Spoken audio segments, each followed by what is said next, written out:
Well, we are here live at the Circuit de la Sarthe in Le Mans, France for the final round of the XRL Racing League PlayStation 4 GT3 division. Next week's season in real life Le Mans 24 hours. To honour that, we're doing a special elongated stream here tonight. It's going to be pretty much 2 hours long of non-stop racing action. I'm Pete Marcroft and I'm here for the next things, giving you live and uninterrupted coverage. Good evening to all you people around the world, wherever you are watching this live. Before we get out to the track, one of the things I want to go through now is the actual time, the actual standings for this season, because unbelievably it is close, extremely close indeed. At the top of the order we've got Skarky Bobby on 75 points, but right behind him is Bagavo in the BMW Z4 on 73, and then Killer Ramsey on 67, his teammate in the RUF. Ace Killer's a distant 4th place in 40, then you got Football 676 111 and 5th place on 38, and Unique Talent on 36 points behind him. Night 4001 is 7th place on 34. Normally, you'd think, well, big deal. The top three are miles ahead. Not tonight. Tonight, due to the double length, it is actually double points. So it's maximum attack here. 50 points for first place.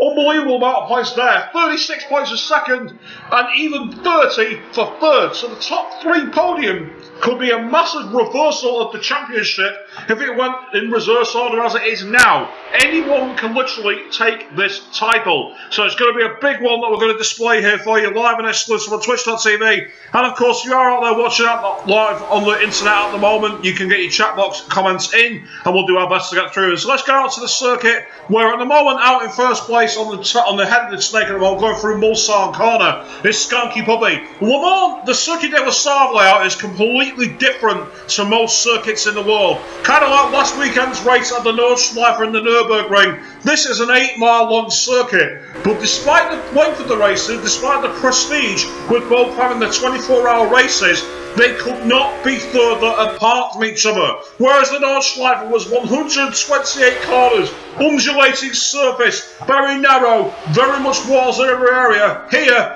it's probably the most iconic street race of all time outside the likes of Long Beach and Monte Carlo.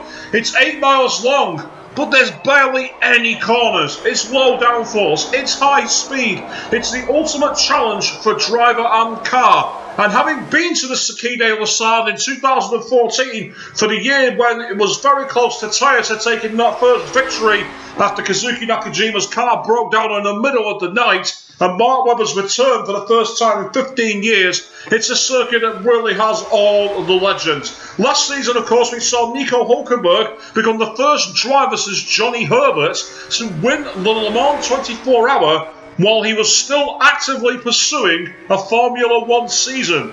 Tragically, thanks to the FIA being a little bit, shall we say, incompetent, the Grand Prix of Azerbaijan in Baku collides at the same time as this year's Le Mans 24-hour. So tragically, the champion will not be able to defend his crown. But to celebrate, we're here to bring you the live races. So going through the fourth chicane, Skanky Bobby is at the head of the snake, cut the final corner a bit there as he goes on to start his lap down towards the Dunlop chicane at the start of the circuit. You got a little bit of a kink at the end of the pit lane, and then after that, you got these really tight hairpin corners at the top. Looking at the chicane nature here. I've actually got a picture of myself laid down at the apex of one of these corners. He went a bit wide there and then cut the inside of the second part of the chicane. Came close really over the inside. Then we're into this really blind start to the S's. Unless you've actually been there, you've no idea how blind that corner is. As we head into the S's down towards Tetra Rouge, and you can see that Skarky Puppy's fan is really difficult at the moment to find the line here into this fast sweeping corner. Deceptive. You think there's more runoff on the inside, and you always go wide there, hit the outside beds, and that's forced him off quite badly and compromised this start onto the Mulsanne straight. We're not running the classic line out here. This is not a full mile straight at this point. You do have the chicane. So coming up to the, going to be plugging the competition here, coming up to the Forza chicane, halfway down the Mulsanne straight. Great opportunity to get the taps open and really get the power down in this car. And you're going to see a lot of drafting and a lot of overtaking in the slipstreams here come the race day. Getting inside, beautiful line there through the first part of the Forza chicane for Skarky Puppy, doing a very, very good job thus far. Let's try and get further back through the circuit. You've got Will24218. Now you're probably wondering, who is that? Well, that's our Division 2 drivers, because with it being Le Mans, we're doing a bit of multi-class here. Class 1 and Class 2 are colliding on the same circuit. So there's going to be an overall race, well, at the same time, it's going to be a race for each division. Football 67601, he's just coming on the Mulsanne straight. So we'll go through Skarky Bubby at the moment, as he's gone through the PlayStation chicane. I believe that's what it's called in this game anyway, as they head down towards the very tricky Mulsanne hairpin. Again, this one's quite a difficult one. You can see the look at the curvature of the road there. You can see just how blind that is and how the car will be unsighted down towards the bottom. This, of course, in 2012 is where Anthony Davidson crashed the Toyota TS0030 into one of the backmarker Ferraris and caused a 2-hour safety car while they repaired the barriers there. Still, Skarky Bubby's not been anywhere near the danger of going off into the Mulsanne sands as you head down towards the very infamous Indianapolis corner. You have a really fast sweeper and then almost straight away a square 90-degree left. It's so easy to find yourself being thrown off line here. Skarky Bubby has got acres of space though. He's in no danger of being held up by anyone at the moment. He's very wobbly through that quick kick there, and you saw how much that compromised him going into Indianapolis down towards Arnage. And Skarky Bubby, bit of a scruffy so far, has to be said. First split time though, 1:21 compared to football, and 1:25. Paulie Dog and Jamie were in the 22, so despite the scruffiness of it, he's still way out at the moment. Looking at football 67601, just coming into Mulsanne hairpin now, taking it absolutely beautifully, got on the inside fantastically well there. Made sure that he didn't go too wide towards the sand. Meanwhile, we've got Canucken, who's driving in the Mercedes SLS. He's actually on an outlap at the moment, so let's get back on board with one of the drivers at the front. Skarky Bubby, as soon as the feed catches up to him. In fact, where has Skarky Bubby gone? Here he is, going through the Porsche curves down towards Chevrolet, going wide at the second part of the Porsche curves, almost through into the wall there. So easy to do that. Mark Webber did that in practice during the Le Mans 24 Hours of 2014, almost writing off the Porsche 919. You've got to be really careful as you come into the final chicane, the fourth chicane here, getting a very wide kick on the outside, goes through the inside a bit there. What's the lap time going to be for Skarky Bubby? It looked pretty solid. He was a second ahead at 3:54.3 to put in P1 at the moment. Meanwhile, football 67611, he's just coming down towards the Porsche curves as we speak now. He's gone through Arnage, heading his way towards Chevrolet and the Porsche curves section. Very tricky section this. It's high speed, it's deceptive because they're fast sweepers that are in one section together. But it's very, very tricky. It's because of the nature of the grass and the thin ribbon of tarmac that you find yourself going through. Football 67611 coming towards the end of the Porsche curves into Chevrolet, getting a tiny line there to Skarky Bubby, but he was a lot slower than Skarky. Paulie Dobby, well, at 3:55.9 to go second place at the moment, but a second off the pace on an 8-mile circuit. That's not too bad. However, it's still a second to tire, that's a lot to make up. Heading into the fourth chicane, Slow 67611. What kind of time is he going to be putting through at the moment? A 4:03. Wow, almost 10 seconds off the pace. Ace Killer on the 124. He started his lap in the McLaren MP4-12C. Well, there are a few faster guys on track at the moment. Canucken, he's one of the D2 guys. Right up on with him as he comes out of Tetra Rouge down towards the Forza chicane, heading along the Mulsanne, really getting the power down now. This Mercedes SLS is one of the kind of cars that should do quite well here. It's got a lot of grunt in that V8, so a lot of potential in the low downforce nature of this circuit. Not only here down towards Mulsanne, but also after Mulsanne down towards Indianapolis. Canucken, a real chance to shine here. Yet to reach the split time, so we're right on board with the D2 driver as he heads further in the toe of one of the BMW Z4s. Not sure which driver that is. Heading towards the PlayStation chicane here. Getting a lot of power down on the Mercedes SLS. Got to make sure you don't fall asleep here. It's so easy to do when you've got so much speed. Heading into the chicane at the end. Gets all the brakes nice and early. Gets into the apex, really nice lazy drift there halfway through it. We're getting a lot of power down coming out of the side there, that's beautiful. And a 122.6 is actually close enough to Skarky Bubby. Only 8 tenths off at the moment. Moving further through the field meanwhile. We've got Will on at that time at the moment, Flipper Racing. So moving through the field, Ace Killer going through the Porsche chicane now, down towards Chevrolet. This is an opportunity now for the McLaren MP4-12 behind him. Your system flitting the Ginetta G55, really getting ragged there, and now the shake going into the Chevrolet curves. Really got that wrong into the Ford chicane now for Ace Killer 15. Really on the attack here, trying to do all he can to get close to the front. Goes a bit too tight to the inside chicane there. That might have compromised. We've got to be careful of not getting caught out. A 4-minute time was his best. Garbo, meanwhile, just started another one on the 358. Then you've got Nightfall00 on the 357 and Parley Dog at 355. So there's a bit of a pace spread at the front of the field at the moment, but at Le Mans, that's quite common. Now, Canucken, meanwhile, just about to come into Indianapolis. Got a bit of tracking ahead of him here, so he's got to be careful that he doesn't get caught out and really struggle. Heading on towards Arnage, getting out of the gas a bit there. I think he may have possibly backed off here. Let's roll him up. I think he's just about to reach the split tires now as he goes through Arnage, heading under the bridge. Still no sign of the sector tires at the moment. He's getting a bit close to the edge towards the Porsche curves. He's got a bit of traffic. Meanwhile, behind him we've got Will 242-418.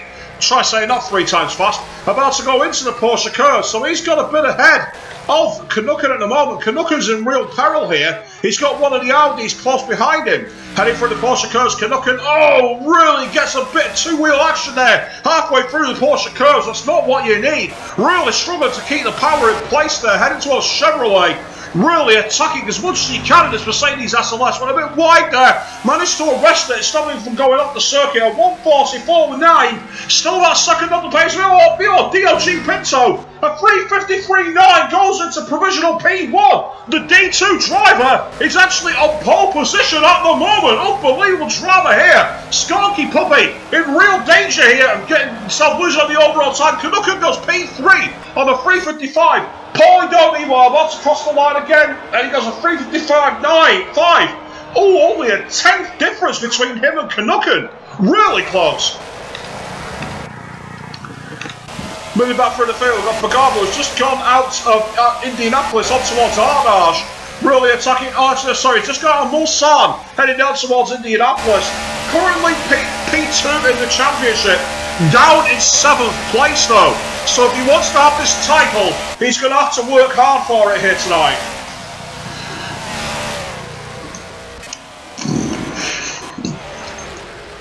Heading through the kick down towards Indianapolis. He's got football 676-1 causing traffic for him at the worst possible time. Out of Indianapolis into Arnage, headlights flashing. Gets out of my way, but he's just not being released at the moment. Finally, he's been let through. Well, that's one of the dangers of multi-class racing here at Le Mans. It's so easy to find yourself being caught out, and that's going to compromise him quite badly. Heading towards the curves, real opportunity. At 1:46, he lost a good 3 seconds there for Garbo. That's really compromised him. Trying to find some of the other drivers on a lap at the moment. You've got football 676-1. You've got Vickers VF1 in the McLaren MP4-12C. He's gone off of the Porsche curves and gone into the wall. Disaster for Vickers VF1. He's trying to hold the line here, trying to make sure he doesn't take anybody out. Now, Killer Ramsey, meanwhile, one of the title contenders. Let's ride on board down the Mulsanne towards the PlayStation chicane and out towards the Mulsanne hairpin. Great opportunity for Killer Ramsey here. Gets on the inside line beautifully. Just a little wide, using the maximum runoff to his best advantage. Goes and manages to avoid the sand there. Great line from Killer Ramsey. Meanwhile, looking at his sector 1 time. It's an outlap this, I think, so we'll get back on board with somebody else. Flipper Racing, meanwhile, he's on a lap at the moment, heading into Indianapolis now, and Arnage afterwards. A great opportunity for Flipper Racing to try and get himself some decent points with the double points offering that's available here at Le Mans this week. And of course, if you are watching live on the stream at the moment, anywhere in the world, the chat box is open. Please feel free to get your comments out there, and we'll do all we can to interact where possible. But in the meantime, Flipper Racing heading on towards the Porsche curves, really attacking as best he can in the BMW Z4. At 1:48 though, doesn't look too promising. Similar pace at the moment to Vickers, who's on a 4:09. Interestingly, System Flint has just gone ahead of a 4:06 in the Ginetta G55. Got himself up into 10th place, but look at the pace disparity. You've got Diogo Pinto in first, on a 3:53.9, Skanky Puppy a 3:54.3, and then Paulie Dog and Canucken almost sandwiched together in the 3:55.5, so there's quite a lot of pace differential here. But Jamie F430, meanwhile, he's riding in the BMW Z4, coming out of Tetra Rouge, down Mulsard towards the Forza chicane, trying to get a lap time on the board here with that unusual green livery, really attacking as best as he can. And Le Mans, such a long circuit, such a wide circuit, and such a prestigious circuit, you really can open the tap seat, you can really attack. And it's one of the few circuits in the world where you see multiple different engine types being used, from huge 3.7 litre V8 gas guzzlers to really clever 2 litre V4s, which use energy recovery systems to get that extra power up. It's really interesting to see just how they can deliver that performance.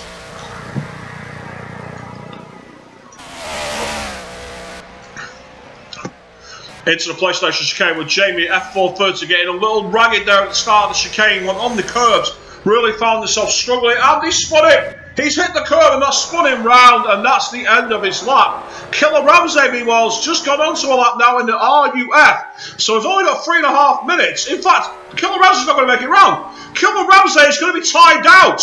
He's got 3 minutes 54 seconds to make it. He's got 3 minutes 20 seconds to get around the lap, and he's only just at Tetra Rouge.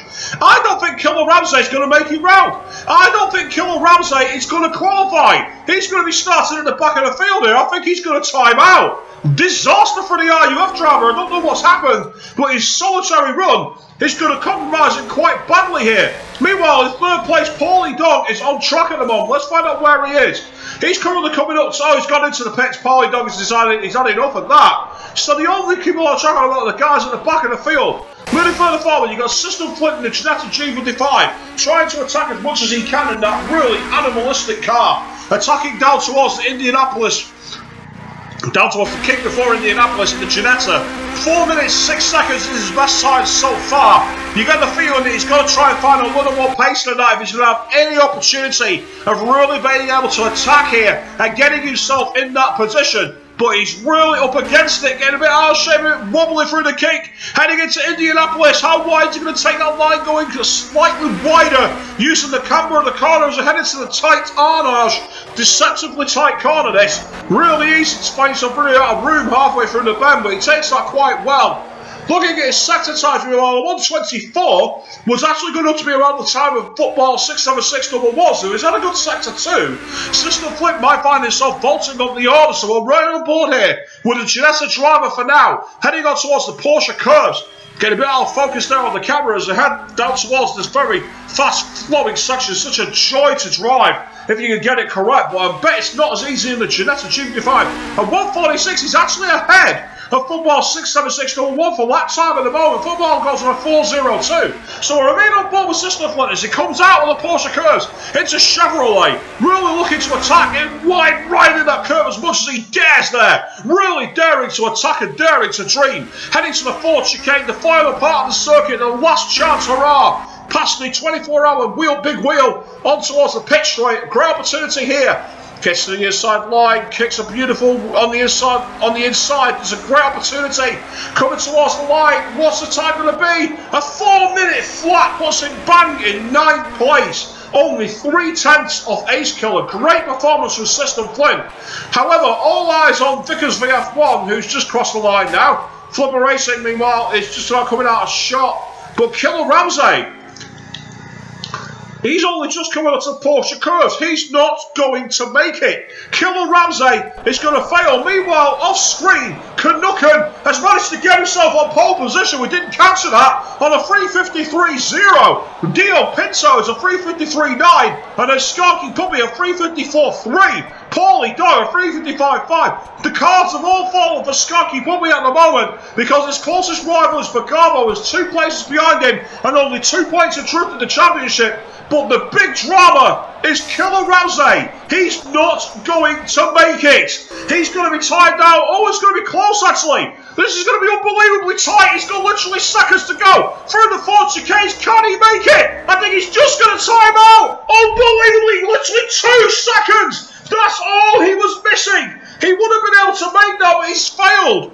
Drama here at the Le Mans. Unbelievable. Wilby well in 6th place. Night 400 in 7th. Ace Kill 15 in 8th place. Sister Flint in 9th. Football 676 number 1 in 10th. Malevich 11th. Figures VF 1 in 12th. Flipper Racing 13th. And then Kevin Ramsey in 14th, right to the point. He was timed out by just literally 2 seconds. Almost like the time that Michael Schumacher found himself timed out of Suzuka in the 2011 season when he was overtaken by Lewis Hamilton. It just shows, even on a circuit as wide as the Le Mans, the Circuit de la Sarthe here in the Le Mans, if you don't get yourself out there, you're not going to qualify. Drama here.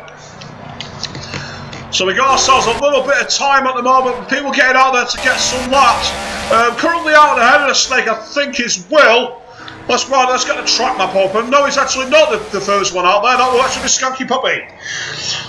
Skanky Puppy is leading the championship, but he starts on 3rd position here today, behind Canucken and Diogo Pinto, both in that Mercedes SLS. Now that car's got a lot of grunt, it's got a lot of power, so that Mercedes is going to romp away on the Mulsanne straight down towards Forza, down towards the PlayStation chicanes and towards the Mulsanne hairpin.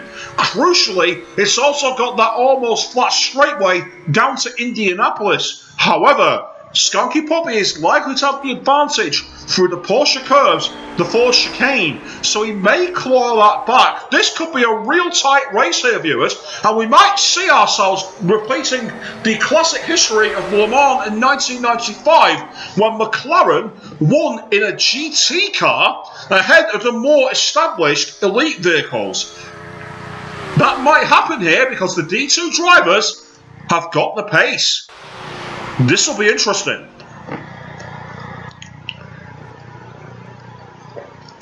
So we've got 3 minutes of warm-up here. Obviously, the drivers aren't going to get around to set a lap time because it takes a good 4 minutes to complete an outlap. So the drivers will be looking out there at the moment just to get a bit of scouting, just to find out exactly what the circuit's like, what's changed. Let's round up with Diogo Pinto in the Mercedes. So I'm looking back further to see if the pole sitter is out there at any point on the circuit. I don't think he is. No, Canucken's showing in P3 at the moment. So we'll go on board with Dio Pinto, who's just coming up to the PlayStation chicane at the moment in the Mercedes SLS, trying to scout here. Punching above his weight, got 2nd place though. Canucken surprised him, got the drop on him, and got pole position.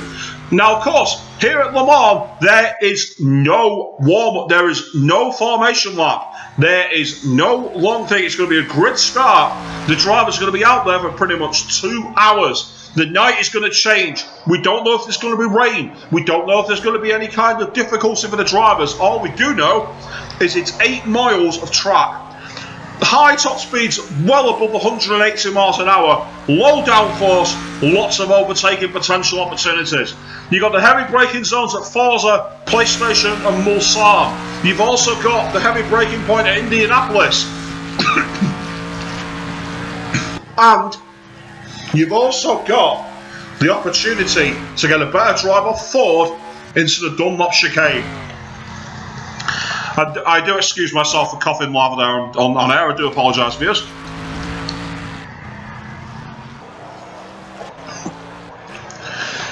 And if you are watching out there live on the internet at the moment, live on twitch.tv, we are going to be bringing you the live race in literally about a minute and a half's time. The chat box is open, so if you've got anything you want to say and you want to have discussed on the stream, please feel free to get it out there and I'll do my best to interact with you as much as I can. Are you looking forward to next week's Le Mans 24 hour itself? What could be the tightest Le Mans for a long time, actually, because last season it was dominant Porsche. The season before it looked like it was going to be dominant Toyota. This year all 3 cars seem pretty close, so I wouldn't be surprised if we get a bit of an anomalous result here at Le Mans next week.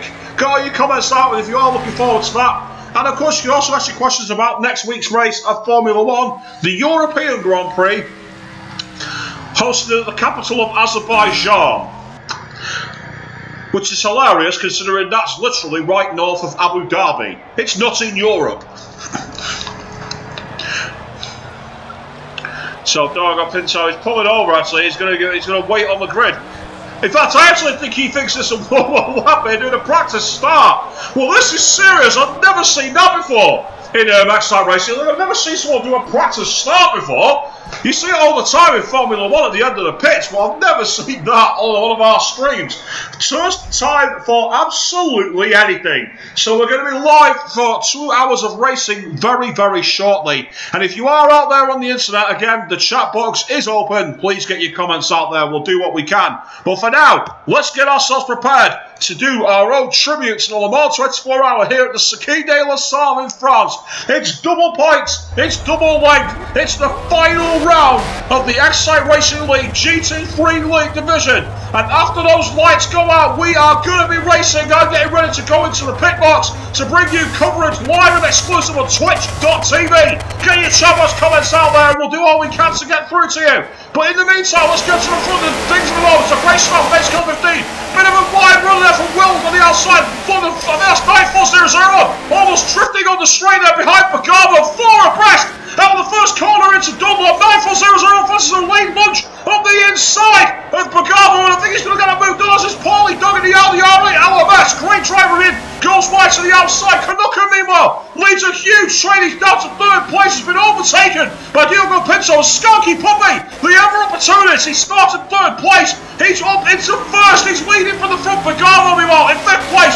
Massive pack of cars further back. You'll kill around in 6th place already. He starts in the back of the field. He's into 6th place by Tetra Rouge. That's astonishing. 94001 is going leading off Will from in 2nd place. Then you got football 67601 being chased like Jamie F413 battling the BMW Z4s. As they head down side by side, drag racing down the Mulsanne, heading towards the Forza chicane. Great opportunity here. Jamie 4301 behind him. Meanwhile, Maldivit being chased by System Flint in the Jetta G55. Jamie looking at this side by side, a cigarette in between them, almost like a touring car race at Brands Hatch here. Maldivit meanwhile looking to get on the inside. This is the McLaren MP4 -12C as they go through the tree line there. Oh, Maldivit's been hit by the side of Jamie. He's spun off at the first chicane. That's going to allow System Flint to get better drivers. Move further on the field meanwhile. As they got 94001 trying to chase up the Killer Ramsey. Then Paulie Dog looking to get a drag race on the back of Pagamo. But look at this. Canucka attacking Diogo Pinto in 2nd place. All the way down towards the PlayStation chicane. Is he going to put on the slipstream here? No, he just about hangs on. I mean, well, Killer Ramsey leads his train of 5 cars. Pagamo goes very wide there. That's going to allow Paulie Dog in the LDR8 LMS to get close to him. As they head out the back of the PlayStation chicane. And I get the feeling, no, he's just not quite on the traction actually. So the 3 lead cars are broken away. You got Canucka in 3rd place. Then you got Diogo Pinto in 2nd and Killer Ramsey under massive pressure as they head through the kink down towards Mulsanne hairpin. Diogo Pinto looks at the inside. Meanwhile, look at this from Paulie Dog. Side by side with Pagamo with a late lunge on the inside as Diogo Pinto tries to take on the inside. Again, the feeling Paulie Dog might have just gone through there. No, Pagamo just about hangs on with Paulie Dog is side by side. These two drag racing down towards Indianapolis, a little kink here. Paulie Dog's going to have the inside filtering wide, but at the same time, Pagamo will have the outside line for the kink heading into Indianapolis itself. Paulie Dog to go on board. Meanwhile, up ahead, side by side, is Diogo Pinto. Canucka and Killer Ramsey 3 abreast into the Indianapolis kink. Unbelievable stuff here. Diogo Pinto really attacking Killer Ramsey, goes to the inside. That allows Canucka an opportunity to attack around the outside of Indianapolis. Heading into Arnage. Canucka really on the offensive here. These 3 drivers all sandwiched together. Really close racing here in the Circuit de la Sarthe in Le Mans, France. Pagamo just about hanging on. Meanwhile, 94001 down to 6th place behind the LDR8 LMS of Paulie Dog. These drivers are all staying really close together as Canucka gets a great line heading out of Arnage towards the Porsche curves, attacking the back of that Diogo Pinto in the sister Mercedes SLS. Meanwhile, Killer Ramsey, the wily old fox, the wily old fox finds himself in the lead, having qualified 3rd. He's up for 50 points and the championship as things stand. But look at that timer in the corner. 1 hour, 56 minutes remaining. We've got a long way to go. As Diogo Pinto gets a better line out of Chevrolet, heading towards the Ford chicane here, and this is an opportunity now for him to attack. Heading into the inside kit, standing as he goes wide. Diogo thinks better of it. Canucken filters in behind him.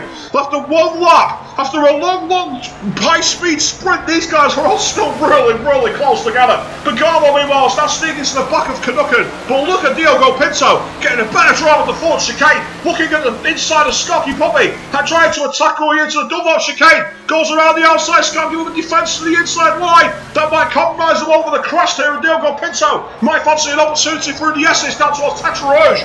But Diogo Pinto dug on the drive there, but look at the traction that the Mercedes SLS got the double chicane there. Skanky defending for all his life. 1 hour 55 minutes remain. This is going to be breathless stuff here as Bergamo has now caught onto the back of Canucken. And Bergamo is only 2 points behind Skanky Puppy in the championship. This is not over. As Skanky makes a bit of a mistake at Tetrarouge. And that might allow Diogo Pinto to have a better line and better traction on the Mulsanne straight down towards the Forza chicane. Meanwhile, what's happened here? Paulie Dog has somehow got past Killer Rounds in 5th place, Nightfall 001. I don't know what's happened. Bergamo's all the way down in 10th place. Bergamo's on an absolute nightmare. Killer Ramsey now tagging the back of Paulie Dog. Canucken watches on as Diogo Pinto looks at the back of them. Look at this great opportunity now. Paulie Dog can only look on as Killer Ramsey, who was behind by 8 points in the championship, goes over to 4th place. Killer Ramsey's not out of this. All of a sudden, we're back in the game. It's a pendulum swinging all the time here at the Circuit de la Salle in Le Mans, France. Canucken looking at the back of Diogo Pinto. Now, a bit of a gap forming briefly, but Killer Ramsey under pressure here as Paulie Dog in the Audi R8 LMS is getting a good tow down towards the PlayStation chicane, really trying to get as close as he can, trying to get himself back past and onto the podium if he is possible.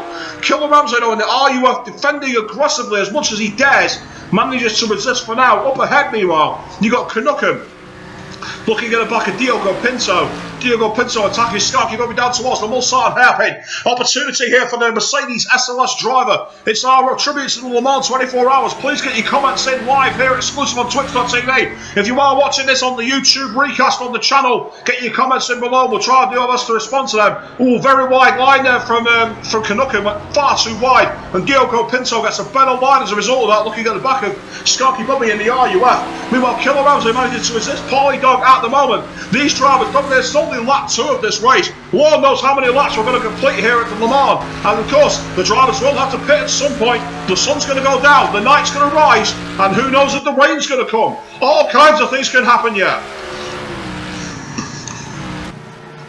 Heading in towards the Indianapolis 90-degree corner, you can see that Diogo Pinto looking to attack as much as he can here. And Killer Rat and the Skanky Puppy really doing everything he can to resist here and towards Ardage. And unusually, he's not breaking away. I'd have expected Skanky Puppy to be able to rump away from those drivers. But Diogo Pinto has really kept him honest. But again, what happened to the Mercedes SLS drivers? Both of them caught napping at the start.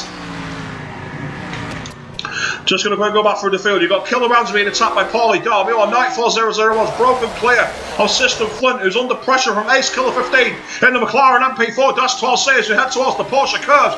Great opportunity here for Ace Killer to get himself some decent points towards the end of the season with the double points on offer here at Le Mans today. It's all about whether you can keep yourself together, get that lap time going, really keep your race clean, because it's such a long track, it's such a long race. You can't afford to make the mistakes. Look at Bergamo running in 4th place, attacking the leaders, down in 10th now, last time we saw him. He's actually been passed by Will. He's now in 11th place, Bergamo. The winner at Watkins Glen, very much the outsider, 2nd place in the championship. At the moment, looks like his championship has fallen off his fingers and slipped away from him. But anything can happen. But all the racing action seems to be back towards the front, exactly where we want it. So you got Canucken in the Mercedes SLS, starting at the back of Diogo Pinto, also in the Mercedes SLS, and Skanky Puppy in the RUF. And there's a little bit of a gap forming there now. Skanky Puppy seems to be getting himself a chance to pull away a little bit, really start to pull and get some better performance. Skanky Puppy needs this. He needs to have a clean race here, because 50 points will give him the championship by a country mile. He'll win it with style if he can do it.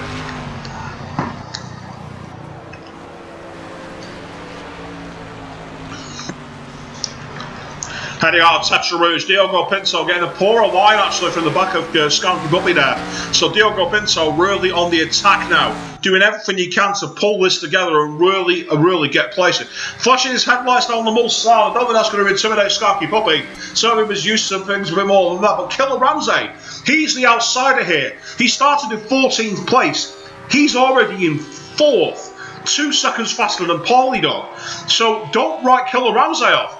94001, he's a lot slower than the guys in terms of outright pace, but here we go, a bit of action here. System Flint in the Jetta G55 has also got Ace Killer 15 in the McLaren MP4-12C, bearing down on him very quickly, and Ace Killer fancies a late lunge around the outside, and that's a masterful pass. He's kept it on the inside line there beautifully, but he's got full traction on the outside of the corner. And that's going to allow System Flint in the Jetta G55 to come back on him down towards the PlayStation chicane. These two drivers drag racing, touring car style here. Pulls out of the substrate, System Flint going side by side with Ace Killer 15 down towards PlayStation chicane. He's got ahead already. Can he stay ahead in the braking zone? We saw that's where Ace Killer got by him before. The torque and the power of the Jetta G55 coming into its own here at the Le Mans 24 Hours here at the Circuit de la Sarthe in France. And you can see the System Flint has managed to get that position back only one corner later. That's one of the dangers of the Le Mans. It's such a long track, there's such a high speed nature of it, so low downforce that it can be a case of going wheel to wheel, wing to wing for a very long time indeed.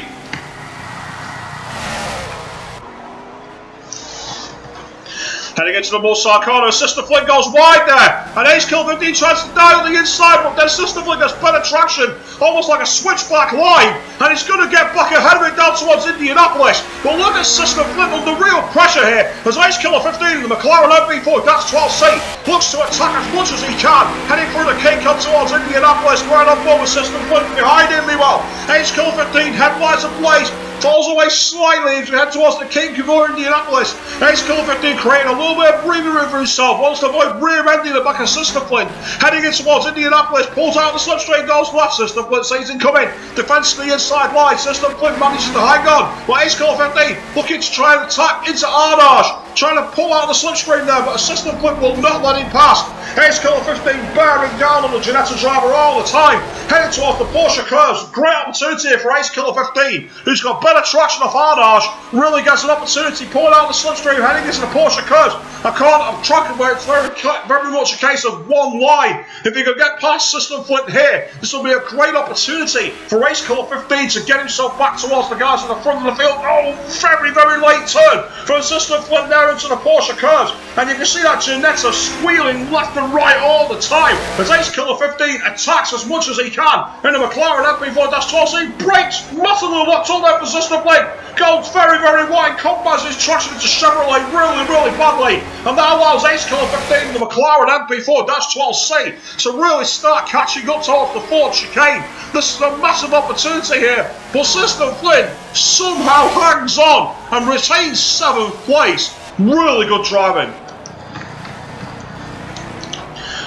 through the Ford chicane, and meanwhile behind them that's Football 67611, who's now trying to get in on the action as they go by the outside of the pits towards the Dunlop chicane here. Great opportunity from Ace Killer 15 as he gets into the slipstream of System Flint, really on the attack, but that Ginetta's got so much power and torque. Oh, Ace Killer 15 switched too early, hit the inside curve there, upset the car quite badly, heading towards the crest after the Dunlop chicane, and that's compromised into the S's, but System Flint has taken a very odd line there, and that might allow him an opportunity outside of Tetra Rouge as they head through the infield S's, looking really aggressive here as Football 67601 goes wide. Ahead of them, meanwhile, 94001 seems to be experiencing a little bit of trouble as well into Tetra Rouge. Ace Killer 15 looking like he's all over the back of System Flint in the Ginetta G55. Really on the attack here, very quickly got on the track map, and you can see the guys at the front are still very close together. We're going to have to get back to that battle in a moment, as System Flint looks like he's broken the toe a little bit, so let's catch up. Killer Ramsey now in 5th place, Paulie Dog in 4th. Killer Ramsey must have made a mistake. You got meanwhile in 3rd place, quite on his own, is Canucken. But look at this from Diogo Pinto and Skanky Puppy. they're still separated by almost nothing.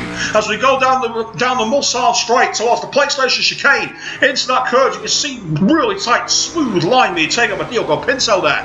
Really on the attack. Give you a quick rundown of the fastest laps so far. Scargy will be on 355.1, or 354.4, sorry. Then you got Diogo Pinto on the 354.7, Canuck on a 355.5, Pollard on a 358.7, Killer Ramsey a 356.0, Nightfall 00 on a 4:09. Then you got 359 for System Flint, a 4:01 from Ace Killer, a 4:016, almost nothing between them with Football 67611. And then rounding off the top 10, we've got Will 242418 on a 359.7. So you can see there's a lot of disparity in the fastest laps. But it's all about consistency here at the Circuit de la Sarthe. It's all about being able to keep yourself going. And over the horizon, you can see that sun seems to be getting lower in the horizon. And there's a bit of cloud cover forming here. I think we're under threat of rain as we head down towards the Kink before Indianapolis. And you can see that Skarky will be starting to break away a little bit there, surprisingly. Diogo Pinto in the Mercedes SLS looked like the driver who would have the better opportunity to attack, but Diogo Pinto is sticking with him.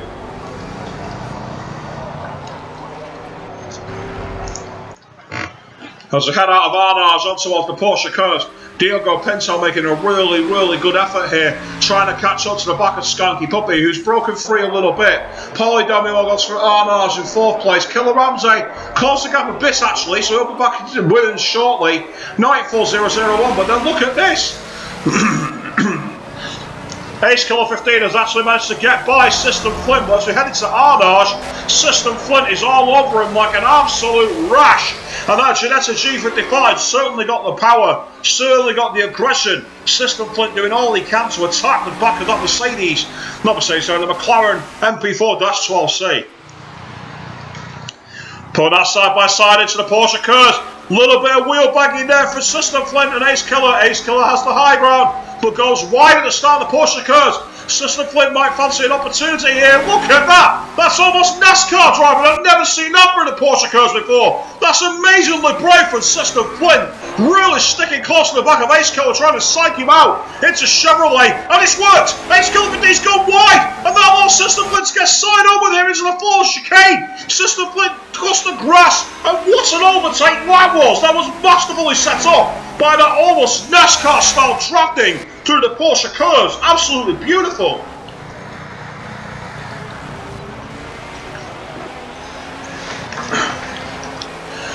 So System Flint trying to get back on the aggression front, they're trying to get ahead. But Ace Killer 15 will not be happy about that. He was psyched out through the Porsche curves and through Chevrolet, and that allowed the opportunistic pass before the Ford chicane. And you can see that Ace Killer's favouring that wider line at the end of the pit straight there, which has compromised his entry to Dunlop over the crest. And that's giving System Flint some critical breathing room. Moving further up the field, Nightfall 001 on his own at the moment. And you've got Killer Ramsey, who's not too far away now from Polydog. I think they're going to join very much sooner rather than later. Then 3rd place, we've got Canuck on his own. But look at this from the leaders. Diogo Pinto gets beautiful traction off Forza, heading out towards the PlayStation chicane here. And there's an opportunity now for the Mercedes as the last driver to start drag racing with Skarky Puppy, your championship leader, who's currently on to take the title for the first time ever on the PlayStation 4 GT3 League here for Excite Racing League. But Diogo Pinto really getting into the slipstream. He wants to take this overall class victory away from him. And Skarky Puppy, he thought he might have had this easy. It's anything but. He's really close. Look at the drafting that he's got for the PlayStation chicane there.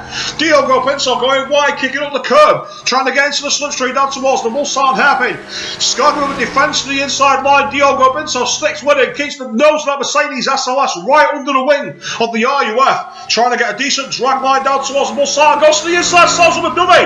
Oh, Diogo Pinto firing a very brave line here, taking the faster full-away line into Mulsanne side by side. They brush wheels a little bit into Mulsanne. Killer and Skarky Puppy can only look on as Diogo Pinto takes the lead. But Skarky Puppy now getting a brilliant draft going out side by side, heading towards the kick towards Indianapolis, drag racing, side by side here in the Mulsanne. This is unbelievable stuff. Moving back on board, we've got Canuck in third place, and you've got Diogo Pinto and Killer and Skunky Puppy. They're swashing leads all the time, still side by side, heading into the kick before Indianapolis. This is suicidal stuff. Skunky Puppy feels like he's going to get muscle now here. He might go off the circuit. He did, he's got a little bit wide there. Diogo Pinto retains position into Indianapolis.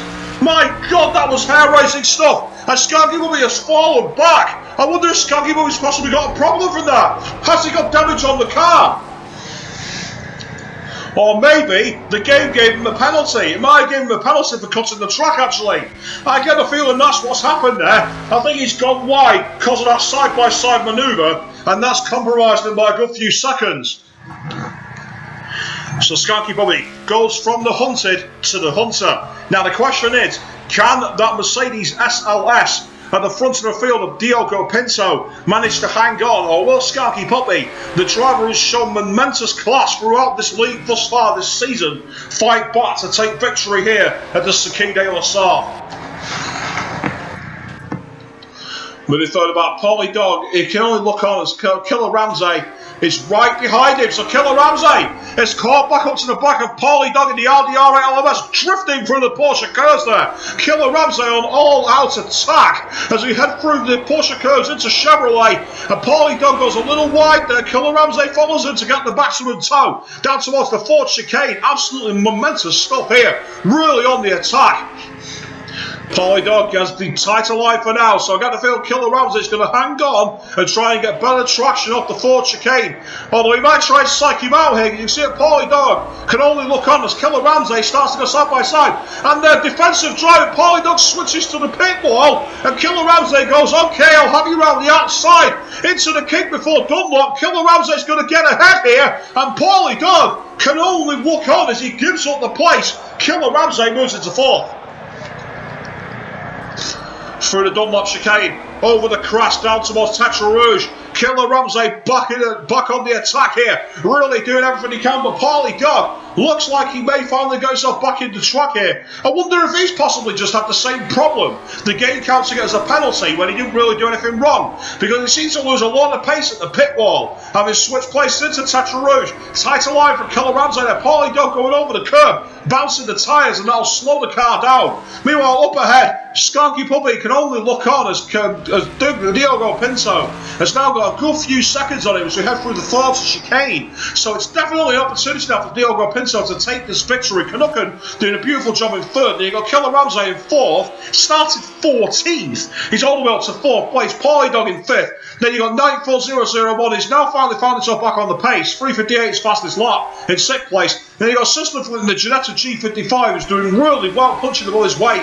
Ace Killer 15 down in 8th place. I'm disappointed to be down there at the moment. Football 67611 in 9th place in the BMW Z4. Then we've got Well 242418 rounding off the top 10 finishers at the moment in the BMW Z4 as well. Jamie F430 quite far behind, going through the S's toward Tetra Rouge in 11th. Then Flipper Racing all the way at the back in 12th. Then you've got Bagavo, second in the championship, not even on for any points. This could be a disastrous end for the campaign for Bagavo as he goes over the crest at Dunlop. And then you've got Meldovic in 14th place, and rounding off the field is Vickers. So let's move further forward and try and get ourselves back towards the heart of the action. HCO 15 getting close to the back of System Flynn in the Ginetta G55. These drivers have been very close together. Meanwhile, 94001 in the RUF really attacking as well. Paulie Dog. Oh, big mistake! Killer Ramsey's gone off, he's dropped it going into Mulsanne! And Paulie Dog goes through in the easiest way possible! Catastrophic error! That's one of the dangers of Mulsanne. You come in at such a high speed there, you're well over 180 miles an hour, and you're going into that fast kick. You've got the unsettled bumps, you've got the fact that that's actually part of a roundabout. When it's not being used for a race circuit, means that the track tarmac there is so uneven, so unforgiving if you get it in the wrong position, and that's just spat him out into the sand. He was very lucky not to carry on to the tyre wall. Heading into Indianapolis though, he started to close the gap on Paulie Dog already. So, Killer Ramsey might have given him a freebie, but I don't think it's going to remain that way for much longer. All you people out there watching live at the moment on twitch.tv, courtesy of XRL Racing League, I'm Pete Marker. For those of you who don't know, this is the GT3 Championship decider here at the Le Mans Circuit des Sauves in France. It's a double points header. It's double points, it's double length. We've got over an hour and a half of racing to go. Lots of opportunity for you to get your comments on here, whether it's about the race, whether it's about next week's Le Mans 24-hour, whether it's about this weekend's Canadian Grand Prix, whether it's about next week's race in Baku, Azerbaijan, or if you just want to tell me how much I suck at commentating. Whatever it is, get your messages out there on the stream. We'll do all we can to get through them. And if you are watching this on the replay on the YouTube channel, get your comments in there, and don't forget to click like and subscribe for more from XRL Racing League. Now, meanwhile, coming out at the end of the Chevrolet curves, you can see Killer Ramsey really attacking as he come out in the RUF, taking out the Paulie Dog in the Audi R8 LMS into the Ford chicane, really doing everything he can to attack as much as possible. Killer Ramsey, he's cut the inside corner there. That's gained him a massive advantage, and that's going to be an illegal overtake, that, because he cut the corner to pretty much straight line it. Paulie Dog can only look on as he gains a lot of speed. He'll probably wonder how that's happened. Well, I got that on the stream. That was definitely an illegal overtake. Into Dunlop, and you can see there that the Paulie Dog just hasn't got the traction off the corner that Killer Ramsey has. He's done well to come back from 14th place. Killer Ramsey's done a superb job, but that move there was a bit controversial, and I'm sure the stewards will be looking at that one as Killer Ramsey tries to get away from it into Tetra Rouge now, moving through up the field. Diogo Pinto's down to third. I don't know what's happened, but Diogo Pinto is down to third place. Skanky Bubby is now in the lead, and Canucken is in second. Drama here. Diogo Pinto, whether he's done what Killer Ramsey did and dropped it at Mulsanne or whatever, he's now finding himself at the back end of the podium. He's going to be bitterly disappointed with that. 94001 keeping his nose clean behind. You got System Flint, who's started to break away from Ace Killer 15 in the McLaren MP4-12C. They're close on track. Football 67611 going through Tetra Rouge. The sun starts to fall over the horizon here at the Le Mans Circuit des Sauves in France. And the question is, are we going to be getting the rain? Because there's a threat of that here. We're close to a forest. In many ways, it's like Spa. It's a long circuit. It's a high-speed circuit, low downforce. And System Flint drops it. System Flint managed to spin out of the Forza chicane and undoes all his hard work to drop down to 8th place. This is the danger of endurance racing. You've got to be in the zone and so concentrated for such a long time.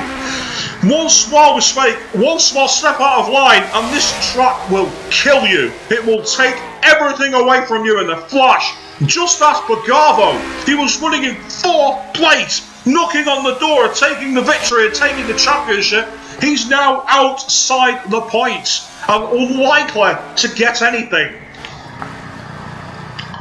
Ace Killer 15 utilising the best of his gap as 94001 starts to pull away. Heading into the Mulsanne, Paulie Dog locks up a bit there, went a bit wide. Chasing after Killer Ramsey, who started to pull away. And look at that, the visor will be getting full of sunlight as they head down towards the King before Indianapolis and Ardage. Killer Ramsey, look at that. That must be absolutely awful to drive into. The visibility would be so hard. And that's another of the challenges here of Le Mans. You have the track evolves and adapts and changes so much. It's really tricky. Heading through the kink into Indianapolis, and you can see Killer Ramsey starting to pull away, but it's got a bit wide there. Went a bit too much on the outside of the camber, and that's going to allow Paulie Dog to gain a little bit of time, but he's not close enough to attack at this point. However, look at this. We got a battle for the lead here as Canucken and the Mercedes SLS are starting to catch right up. And it's a pity that my camera's got caught up. Heading through the Porsche curves. Look at this. This is really tight stuff. We saw System Flint and Ace Killer do this earlier in the race. And evidently Canucken, don't know whether he's got the stream live in the car. Oh, very wide line there for Skanky Bubby. And that allows Canucken to get a better line to Chevrolet. Goes a little wide before the Ford chicane. This is an opportunity now. Skanky Bubby goes wide. Almost like he's going into the pits there. He's gone almost off the circuit, and indeed he dives in. Killer Ramsey, Skanky Bubby has dived into the pits after only half an hour. Evidently fancying better change of rubber, so Canucken will now inherit the lead. In second place, we're going to have the other Mercedes SLS driver, Diogo Pinto. Killer Ramsey, meanwhile, currently showing in 4th place. He stays out, so he's not following Skanky Bubby in onto pit road. Let's ride on board into the pits he goes. Killer Ramsey jacking up the car. doing his mandatory stop, so he's going to lose quite a few places here, but he pulls out quickly. He might be saving his tyres, so now trying to make these last as long as he can. As Diogo Pinto is second place, looking at the back of the second Mercedes SLS of Canucken, who leads the race at the moment, but there's still more than an hour and a half to go in this race. We're not even a quarter distance yet, so anything is absolutely possible. Into Tetra Rouge, and you can see a great kick on the outside line there, but went a bit too wide there, Canucken. That's compromised his line. That may allow Diogo Pinto to start to attack him, heading out towards Mulsanne curve.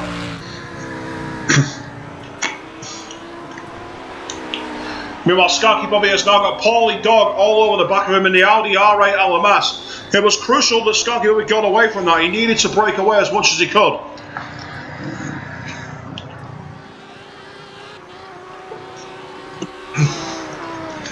In fact, I don't know what happened there, but Killer Ramsey seemed to go wide. Skanky Bobby, sorry, seemed to go wide at Tetra Rouge, and that's allowed Paulie Dog just to go past him. Well, that was a bit of an anticlimax, wasn't it, viewers?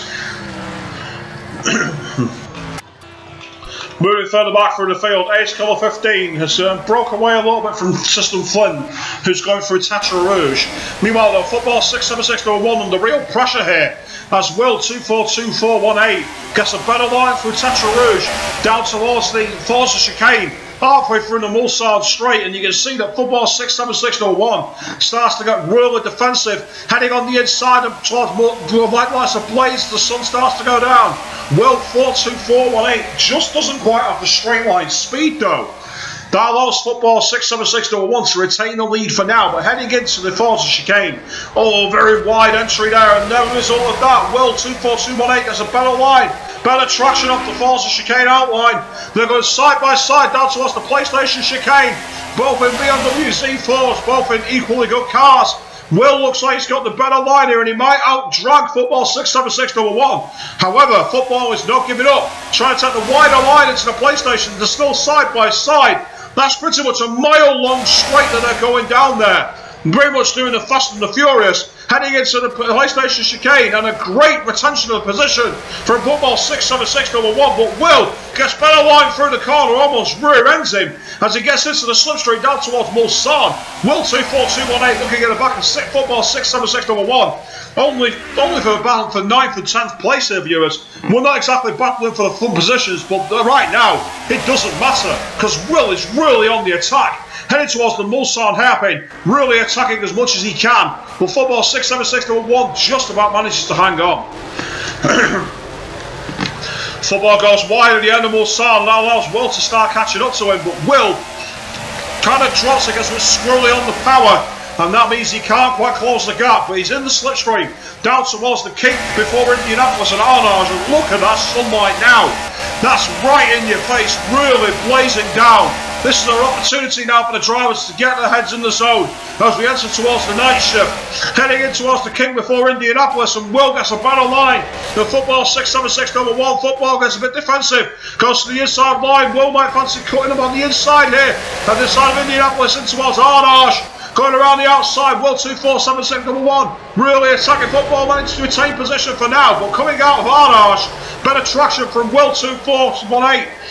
Both drivers still very, very close together as we head towards the Porsche curves. Real opportunity here for Will to attack, but Football 67601 really doing the great job, very impressive defensive driving as the sun starts to go down over the horizon and the night starts to fall. The temperatures will fall, the tyres should improve, but will it rain? That is the key point. Overnight at Le Mans, it's quite common for the rains to come. Going through the Porsche curves, Will 24218. Getting a decent line there and going to go around the outside of the Porsche curve, trying to psych out Football 67601. Heading into Chevrolet, and Will 24218 just not close enough to attack at the moment, but managed to stay with him for almost a full lap here. And Will 24218 gets on the inside, he fancies a late lunge into the Ford chicane. Football 67601 tries to shut the door. Football just about defence for now, but Will 24218 really attacking, really aggressively cutting the inside of the chicane there at the Ford, and you can see that Will is really on the offensive, but Football 67601 just about hanging on. Will 24218 really giving it his all We've still got an hour and 27 minutes to go here of this race at the Circuit de la Sarthe. And Will 24218 gets a decent run on the inside of the Dunlop chicane. Football 67601 trims the outside a bit, heading towards the crest. And Will 24218 just does not have the traction. On the stream, meanwhile, Morphe7 says, come on football. Well, for now, he's hanging on. He's currently in 9th place in this multi-class event. We're heading towards Tetra Rouge. Will 24218 is really on the charge here. Kicking the inside, both drivers clipping the inside curve. Heading towards the Mulsanne chicane. Deep in the toe, Will 24218. They're right at the foot of the points, but they're giving us entertaining races, so we're going to stay here for a little while longer. Headlights ablaze, the sun has almost dipped completely over the horizon. The night shift is coming closer together as Will 24218 tries to attack the back of Football 67601, who seems to have a slightly lower drag, higher speed setup, and that's helping him. But look at the line he goes to Forza. Really poor line. Both drivers come together at the end of Forza chicane. That's going to compromise Will quite badly as he gets in the slipstream towards the PlayStation chicane, the second part of the Mulsanne straight. It's no longer a 4-mile straight here. It's all about pure speed. We're heading towards the PlayStation chicane, and Will 24218 is really attacking the back of Football 67601. They're in identical BMW Z4s and they're driving identically. It's entertaining stuff to watch, and I hope you're all enjoying it as much as I am. Into the PlayStation chicane, and Football 67601 manages to just about hang on for now. Once these drivers have cleared the Mulsanne hairpin, I'm going to try and quickly get a look at the leaders. But Will 24218 gets a better line at the end of the PlayStation chicane, and Football 67601 goes very defensive to the inside, heading towards the really tight Mulsanne hairpin corner. The deceptively hard turn. Getting on the inside as Will tries to take a very, very wide line to get the switchback. Football 67601 managed to hang on as the sun has almost entirely dipped over the horizon. The night shift has started here. I want to get away from these drivers, but they're compelling us to watch them with such great racing here. Heading up towards the Indianapolis, the tight Indianapolis Arnage section. Will 24218 gets in the slipstream. You can see how low on the horizon that sunlight is now. Night has started to fall. We've not yet got the rain, but there's a chance we're going to get it here in the forest of the Circuit de la Sarthe into the Indianapolis. Great line there for Football 67601, really smooth to the outside, almost like he's on a NASCAR oval with the camber of the corner is. Into Arnage though, Will 24218 seems to have a faster acceleration, which is allowing it to catch up in the traction zone. But a great performance from Football 67601, who's just about hanging on, heading into the Porsche curves. We might as well stay with this to the end of the lap here, viewers. We're almost at the end, and then I'll get back on board with the leaders. I mean, it looks like a very close according to the track map. So going into the Porsche curves here, Will 24218 really attacking the back of Football 67601, getting out of the gas a bit there as he tries his best to get close. But at the same time, Will 24218 is really giving it his all. Football 67601 taking a wider line, trying to get the smoother run into the Chevrolet curves. But Will 24218, that higher downforce is really enjoying. Morphe7 meanwhile says there's rain forecast for 20 minutes time apparently. Well, wherever he's getting the inside track on that, we'll see what happens. But you get into the Ford chicane and you can really see that Will 24218 getting a better line through the Ford curves, and that's allowing him to get better traction over the start-finish line here, heading towards the Dunlop chicane. But Will 24218 is just not able to catch up to the back of Football 67601 at the moment. These BMW Z4 drives treating this like a touring car race at Alton Park rather than an endurance race at the Circuit de la Sarthe. Heading through the Dunlop chicane, a little bit of a corner cut there from the back of Football 67601. Heading over the blind crest into the S's, but on towards Tetra Rouge. And Will 24218 trying to attack as much as he can. We're going to have to break away from these people, unfortunately. I'm going to have to try and get some coverage elsewhere in the field. But we're right up board to start the S's down Tetra Rouge, just to see if Will can possibly get an attacking move here. Goes a little wide, runs on the outside curb, but avoids kicking up the wheels. Gets better traction into the slipstream of Football 67601. number 1. Takes a look around the outside as the sun has almost completely vanished over the horizon. For all you people out there watching on the stream at the moment, follow Northeast 7's lead. Get your comments in the chat box. We'll do what we can to interact with you here on the X-Rl Racing League stream, live and exclusive on twitch.tv, unless of course you're watching the replay on YouTube. And if you are, be sure to hit like and subscribe for more from us throughout the rest of the year.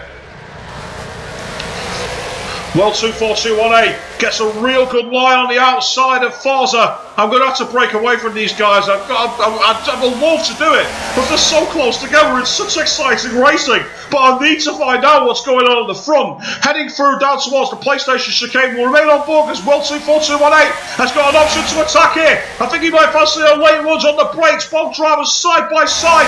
Very much a case of who's going to have the high ground. Heading into the PlayStation chicane, Will has to back out of it. Great driving for Football 6711.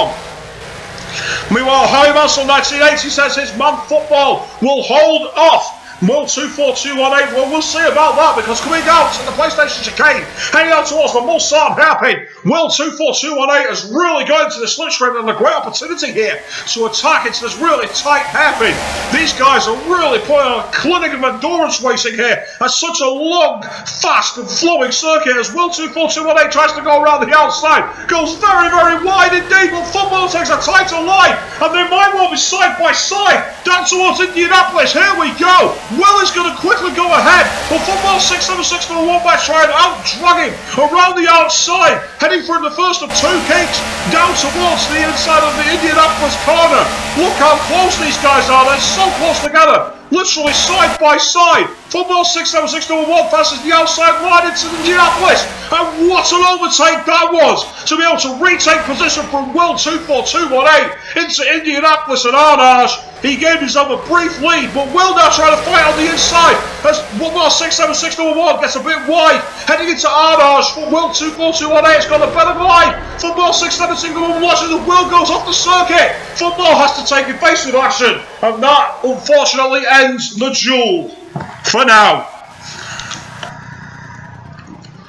Moving further on the field, Night 4001 has got close to the back of Ace Killer 15. So these two drivers are going to be putting on some races shortly. Paulie Dog in 4th place, Scotty Bobby in 3rd, and then still out in front. Look at this! We've got Dino Pinto and the first place of Canucken in the Mercedes SLS's now battling for the lead so well. You've watched the BMW Z4s at the bottom of the points. Now let's watch the Mercedes SLS's at the top of the points. This is absolutely unbelievable. Meanwhile, Howie Mansell just goes, yeah. You've been listening to Yellow or watching Ferris Bueller's Day Off or something. That's an amazing stuff. On the stream, Howie also says, what a fight. Well, that's probably the best way to put it. It pretty much was a scrap, wasn't it? Pretty much like watching 2 touring car drivers attacking back in the 1980s. Like watching Steve Soper and John Cleland having a battle. Unbelievable stuff. Meanwhile, Diogo Pinto looking at the back of Canucken and the Mercedes SLS coming up the Forza chicane, heading towards the PlayStation. We've still got an hour and 19 minutes to go. This is absolutely extraordinary stuff here at the Circuit de la Sarthe at Le Mans, France. Live and exclusive on twitch.tv. We are XRL Racing League for the final double points event here of the GT3 division on the PlayStation 4. Keep your eye out for more news on future streams, on future races that are going to take place for the other divisions. You can also watch on the YouTube channel live races from our Xbox One colleagues with the likes of the Renault Clio Cup, the Ginetta G55s, and the DTM and a whole host of others. If you're watching the replay of this race on YouTube, be sure to hit a like and subscribe. We love it when you do that. We want you to be able to keep watching for more from XRL Racing League. As Diogo Pinto now gets a decent line in the back of Canucken down towards Mulsanne, and Canucken goes a little wide, favours the outside drag line there. Both drivers running as wide as they dare. The sun's almost gone, but Canucken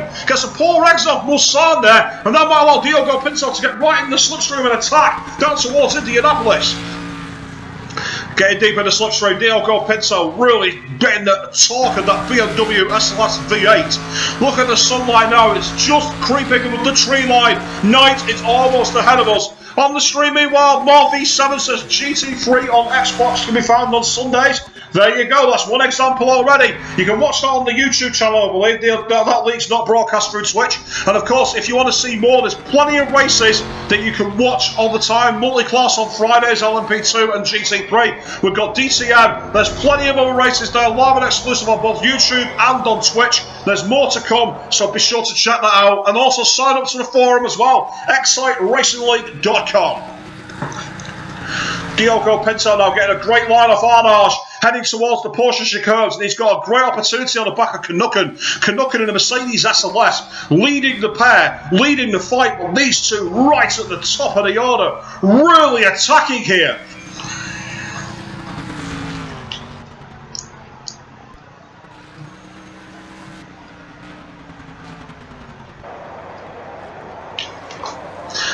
Meanwhile, going through the Porsche curves down towards the Chevrolet chicane. Diogo Pinto getting a good line, whereas Canucken went a bit ragged there, so Diogo Pinto might fancy an opportunity to attack. Heading into the Ford chicanes, these drivers have yet to go into the pits. An hour and 16 minutes remain on the clock here at the Circuit de la Sarthe in France. The light has started to fade, the floodlights will start coming on, and who knows when the rain will fall. Well, a bit of trivia for those of you out there, because I certainly wasn't aware of this, but apparently Diogo Pinto is only 14 years of age and a pro kart racer. We do cater for all people here at XR Racing League, young, old, male, female, pro, amateur. Whoever you are, make sure you sign up and take part. We're looking for more drivers all the time. Heading up the Dunlop chicane, Diogo Pinto looking at the back of the Mercedes SLS of Canucken, who goes wide at the start. The S is down to Tetra Rouge, and Diogo Pinto now has an opportunity to attack here. Going through the inside, Tetra Rouge, good move from Diogo Pinto, taking a wider line, kicking up the car on the outside, almost on two wheels there. Really attacking, getting in the slipstream, really on the charge here, really wanting this victory. These Mercedes SLS drivers, neither of which are in the first division, bizarrely, they're in the second division. But guess what? They're leading the race here at the Blue Ribbon event at the Circuit de la Sarthe, and that's all that matters. Morphe7 asked for a laugh. Maybe we should do a kart season on Xbox. Well, I'll tell you what, that could actually be really quite interesting, because there's not much in the way of setups for karts, so it'll be a good way of knowing who's got pure raw talent behind the wheel.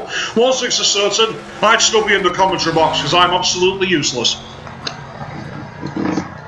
Heading off the Forza chicane, down the Mulsanne straight towards PlayStation chicane, and you can see Diogo Pinto's fallen away a little bit here from the back of Canucken. These drivers are kind of yo-yoing between each other all the time, really attacking each other into the chicane. But Diogo Pinto gets a better line there. Galea on the brakes, more confident than Canucken at the moment. And indeed, Canucken seems to get poor traction off the PlayStation chicane there. That allows Diogo Pinto to really get into the slipstream and look to attack down towards Mulsanne. This is an opportunity into the hairpin here for Diogo Pinto. Both drivers are in favouring that wider line, that faster line, as the sunlight is almost gone here at Le Mans. Heading into this faux roundabout, the legendarily tight hairpin, where Anthony Davidson, the Toyota TS030, went out in 2012 after a monster crash. No repeat of that here for Diogo Pinto and Canucken, but Diogo Pinto just not able to close the gap. Javi Manso, meanwhile, saying that he races as well with football, Canucken, Ace Killer, and apparently they're part of the crap club. Look, there's a reason that I'm in the commentary box. It's because I'm crap. No one else is as crap as me, I can assure you as that. Meanwhile, you got Diogo Pinto getting a decent line through the kick before Indianapolis into the Arnage complex. So Diogo Pinto really sticking with Canucken. Battle for the lead here at the Circuit de la Sarthe. Real opportunity as both drivers punching way above their weight. Looking at a wider line there, Diogo Pinto gets a tighter line, Canucken runs out of road, and that's going to give him poor attraction towards the Porsche curve. Opportunity now for Diogo Pinto to take back the lead here. These drivers back in positions 1 and 2 after where they qualified, after they got the drop on the courtesy of Skunky Puppy at the start. Heading towards the Porsche curves, Canucken looking to lead on Diogo Pinto into the Porsche curves complex. Diogo Pinto attacking as much as he can, but Canucken seems to have tighter line from here, more confidence. Evidently the higher downforce. Morphe7 says you've not seen me race yet, laugh out loud. Well, maybe that's what we need to do. Maybe we'll need to do the Destruction Derby Club on the No Hopers League to see all the really poor pacers have a go. Actually, let's not do that. That sounds nonsense. Moving further back through the field, Skarky Puppy is all the way down at the Porsche curves. You've got Paulie Dog, who's just coming to start them now, and then Ace Color 15 coming into Indianapolis, 94001. Being chased by System Flint in the Jetta G55 and starting to catch up, but not far enough. Football 67601 is now broken away from Will, having got past him, and then Jamie F430 rounds off the points. But curiously, do you know who I don't see? I don't see Killer Ramsey. I think Killer Ramsey is out of the race. Killer Ramsey is out.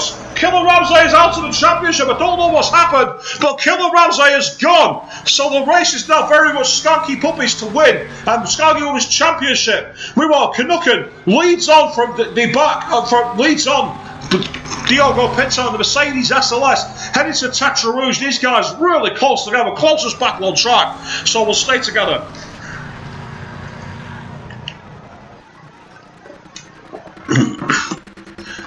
Meanwhile, apparently Harry Mansell says the Crack Club is full of fast, clean races and the name's deceptive. Kind of like me and my mates on Forza 4, we used to call ourselves the Troll Patrol, where anytime people were taking people out of races, all we did was turn Destruction Derby on them.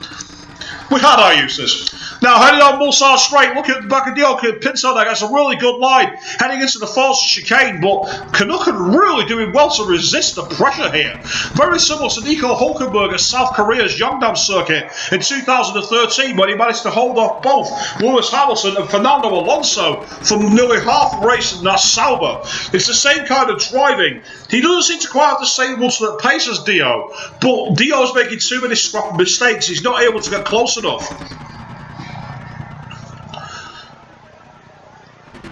That engine sounds really unhealthy as we head into the PlayStation chicane here, and Canucken manages to just about hang on for the moment as he's really attacking being attacked by Diogo Pinto. Diogo Pinto sticking with him. These two drivers well leading the field, both keeping themselves really on the offensive. It's almost like you're listening to a diesel engine, that Mercedes, isn't it? It sounds really strange. It's like listening to the Audi R8 Le Mans car. Into Mulsanne hairpin. Oh, a bit of a wide line there for Canucken. Wargi lost a bit of confidence as the darkness has fallen here on the Mulsanne down towards Indianapolis. And Diogo Pinto has now got a real attack opportunity here, heading towards Indianapolis and Arnage.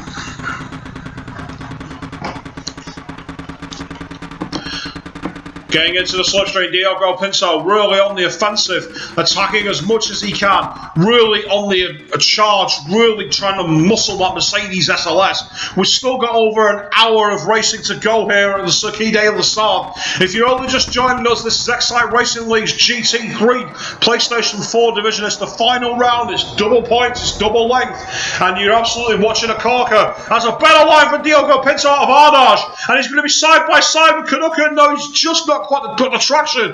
Canucken leads on into the Porsche curves, but Canucken is going to be really feeling the pressure here as Diogo Pinto attacks as much as he can, gets deep into the slipstream, nose to tail, as he gets these fast sweeping corners at the end of the fast section of Indianapolis and Arnage into the Porsche curves. Canucken leading on from Diogo Pinto, but Canucken goes a bit wide, goes up the circuit, and Diogo Pinto fancies a chance of outdrugging around the outside of the Porsche curves. This will be a mighty overtaking and make it stick, and indeed he does. He goes into the lead, magnificent opportunistic driving. Canucken making the mistake at the Porsche curves before Chevrolet, and that puts it down to second place. But you get the feeling he's going to be far from out of this. Both drivers are shooing the pits going into the Ford chicane. These Mercedes SLS drivers hanging on, giving it all they've got as the night has fallen here at the Circuit de la Sarthe. Deep in the tail, you can see the Mercedes SLS of Canucken looking to attack the back of the Diogo Pinto, the 14-year-old car driver who's leading here in the Project Cars race, the GT3 League, PlayStation 4 for Excite Racing League. unbelievable driving from these two as they're really putting on a clinic of clean, fast driving. But Diogo Pinto, now that he's out in the lead, has started to pull away, heading down towards Tetra Rouge. Maybe he was being compromised, maybe it was the dirty air. Whatever it was, he seems to have got his confidence back a bit, and now Diogo Pinto has it all to do to get out there and keep this lead. Moving back, meanwhile, you've got Skanky Puppy, who's just going by the pits at the moment in the RUF. So that's to give you an idea of the difference between these drivers. You can see that they're just on the Mulsanne now, as Skanky Puppy is just coming up to Dunlop. And interestingly, he's being followed by Paulie Dog in the Audi R8 LMS. So Paulie Dog has started to catch up to Skanky Puppy. This is quite an unusual race to watch now, because Skanky Puppy managed to get into the lead in the first lap and then has made a couple of mistakes and found himself down the order. But then again, Skanky Puppy has pitted. These two drivers have not. Diogo Pinto leading on from Canucken in the Mercedes SLS's battle for the lead. All for a 1-2 so far here at Le Mans, Circuit de la Sarthe. But we see some all-out flat driving as Canucken gets a better line, gets right into the slipstream now, and I think he's going to mug him into the PlayStation chicane. They're going to be side by side. Diogo Pinto tries to defend to the outside, but look at that! Canucken, I don't know where that came from, gained a sudden huge amount of horsepower down the second part of the Mulsanne straight, and that's put him back into the lead. Diogo Pinto will be absolutely furious. He was behind him for such a long time, and he's back behind him again. Down the Mulsanne, into this roundabout section, down to the legendarily tight hairpin corner. An opportunity now for Diogo Pinto to get better traction if he takes the right line, but he's kicked up the dust there, gone onto the sand a bit, and that's caused him to lose things. He's flashing his headlights, trying to intimidate the Mercedes SLS driver Canucken into a mistake. But Diogo Pinto, it's not going to be that easy, I'm afraid. You've got to do better than that. Diogo Pinto hanging on, but the head of him, Canucken, starting to pull ahead. Meanwhile, Javi Manson 98 says that's great driving from the crappers. Well, it went like the clappers, maybe not the crappers. As Diogo Pinto goes wide at Indianapolis there, had to get out the gas before Arnage, and that's going to grant a bit of a lead back towards Canucken, who's now got an opportunity to break away. But Diogo Pinto had the same opportunity and lost it, so anything can happen. Skanky Puppy, meanwhile, under pressure from Paulie Dog, who's only a few seconds adrift of him, but not close enough to fight at the moment. Ace Killer 15 just going down the Mulsanne straight. He's quite a way ahead of System Flint in the Ginetta G55. You've got Football 67611, who's hanging on in 7th place. 8th place is Will, and would you believe it, they're back together again. These two drivers are right back to the wheel on the driving. Unbelievable stuff. Football 67611 goes defensive as Will 24218 starts to attack him all over again. It just goes to show you have the longest track in the world, but if you've got drivers on the pace, you've got drivers who are willing to go wheel to wheel, you can have action absolutely anywhere. Will 24218 has got a blur of headlights down towards the Mulsanne hairpin, and Will 24218 looks at the back of Football 67611 into the Mulsanne. You see Football taking a tighter line there, Will going very, very wide indeed, almost into the sand, and that's going to give him the switchback line coming out of the Mulsanne hairpin down towards Indianapolis. They're almost side by side. Indeed they are, and Will's going to briefly go into the lead here, but we saw Football 67611 do a great opportunity. We were on the screen, Raggy B34 simply says RIP. Who are you wishing that to? Unbelievable. Will 24218 watches as Football 67611 drags past him down towards the kink at Indianapolis. Unbelievable driving from these two BMW Z4 drivers as Will looks at the inside of Football 67611 into Indianapolis. And that's a great line from Football. Takes the tight line there. Really smooth driving down towards Arnage. And that's Will's chance for now evaporated unless a mistake happens halfway through the Arnage curve. Both drivers taking it absolutely beautifully there. Neither deceived by the wide wall on the outside. As moonlight is out here, it's very much dark. We are deep in the spirit of Le Mans ahead of next week's real life race, the 24 hours. I'll be watching that, and that means I'll be missing out on Azerbaijan, but who cares? I'm watching Le Mans.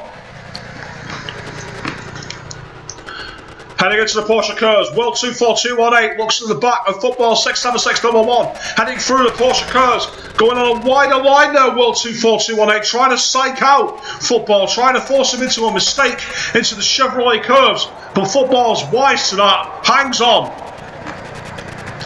Meanwhile, Morphy says, apparently he hears me say something I can't really repeat actually, in case I get the stream cut. If that's what you think I'm saying, well, I'm a brash northern git, what can I say?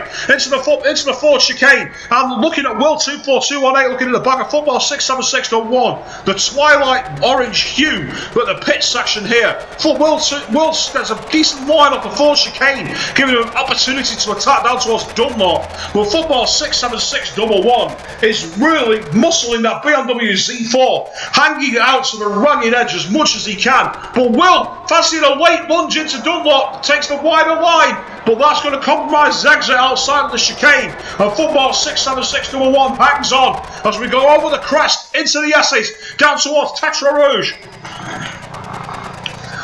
Will 24218 looking at the inside there, great opportunistic driving as he gets on the inside of Football 67611, who's getting a bit rugged, going right to the outside curves into Tetra Rouge. Both drivers clipping the inside corner beautifully. A little bit out of shape from Will there, got both tyres up in the air, but somehow still gained great traction onto the Mulsanne straight towards the Forza curves.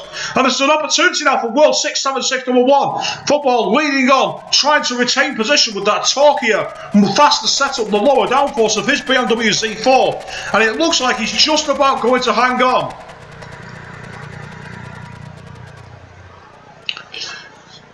Moving further up the field, Skanky Puppy in third place, now System Flint in fourth. So what happened to Football? Not Football, so what happened tonight? Ace Killer's down in 9th, he must have been in the pits, one of the races in 10th. Vickers is just going in. Knight, meanwhile, is under pressure from Maldovic in the McLaren MP4-12C. These guys are battling for 11th place, and they're stopping out. But look at Bagavo, down in 14th place. He was second in the championship, and he's not even in the points. Moving further forward, you can see that Jamie is looking to get to back of Will and Football, but they're quite a bit ahead of him down Mulsanne. System Flint now at a commendable 4th place. Skanky Bobby in 3rd. Diogo Pinto goes into the pits as Canucken carries on. So Canucken's going to get a bit of breathing space here as the young karting driver puts himself into the pits. Now we're going to ride on board with Skanky Puppy coming out of the Porsche curves towards the Ford chicane, because this will be an opportunity to see if he gets close to the back of that Mercedes SLS driver. He's only just coming through the Porsche curves now, but Diogo Pinto has yet to lead the pits. Now this is interesting, is he putting on fuel, is he putting on tyres? Coming out of the Chevrolet curves, this is going to be pretty close this, because Diogo Pinto has yet to leave, as behind us, Skanky Puppy has rounded the Chevrolet curves, heading into the Ford chicane now, he's pursuing the pit entry.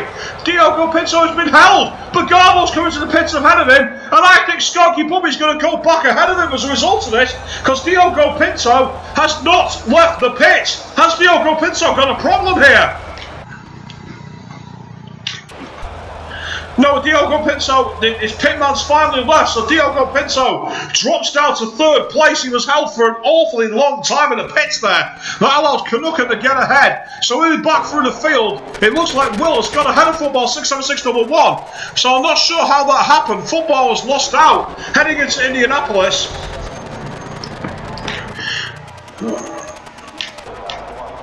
Oh, actually, yes, Football has now got Jamie F430 close behind him.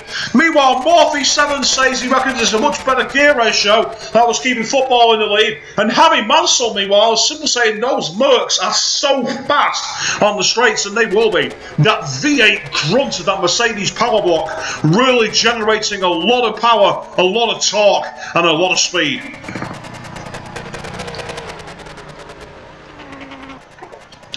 As we enter the final hour here at this special race at the Le Mans Circuit de la Sarthe in France. Thank you all very much for you watching there live on twitch.tv. If you're watching this on the YouTube repeat, please like and subscribe and get your comments in there where we can. But Jamie at 4-0 at 4:30 gets a better line through Chevrolet, and I wonder if football's going into the pits. Indeed he is, but Jamie, what opportunistic driving, boxes at exactly the same time, and that allows him to get ahead of football 67611. Such opportunistic driving. System Flint up ahead of him, meanwhile, is also in the box. That allows Paulie Dog to go back in front. Meanwhile, Will is in the box ahead, so it's a battle for the pits here at the moment. What strategy is everybody on? Round on board with Will as he sits in the pit garage, waiting to be released. Behind him is System Flint. Football 67611, H Killer goes through in the McLaren MP4-12C. So System Flint might get ahead of Will here because he's in the Ginetta G55. Indeed he does. System Flint gets ahead, but all eyes will be on Football 67611. Jamie and Will, all three are still held in the pits.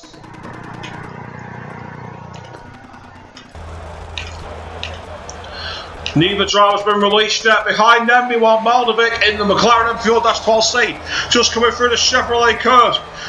So we just see Will getting released now. What about football? There's Jamie. This is going to be tight. Who's going to get released first? It looks like football's going to lose out here. Indeed he has. Football's lost out to Jamie quite badly. So that puts him behind both of the BMW Z4 drivers. And the field will now spread out a little more. System Flint doing an encouraging job for Ginetta in 6th place. Then you got Ace Color 15 in the McLaren MP4-12C hanging on in 5th. You got Paulie Dog in the Audi R8 LMS doing a great job in 4th place. Then you got Diogo Pinto, who after his pit stop finds himself in 3rd place, quite a way adrift to Skanky Puppy. And oh well, this is where it's going to get interesting. Nucken has just gone into the pits now, so let's ride on board with Skanky Puppy. This will tell us how close, how much time has Skanky Puppy made up. Has he made any time up at all? This will be a key question here because we're into the final hour, and it's a question of how long those tyres are going to last. Skanky Puppy has been on these tyres now for more than half an hour.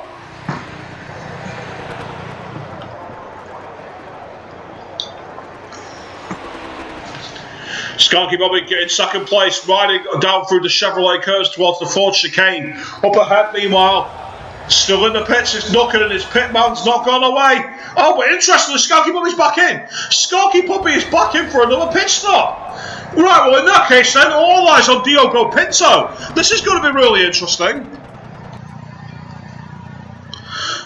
Football 67611 has just come on the screen saying he's hit a landmine and is now stuck in the pits. He's had a glitch error.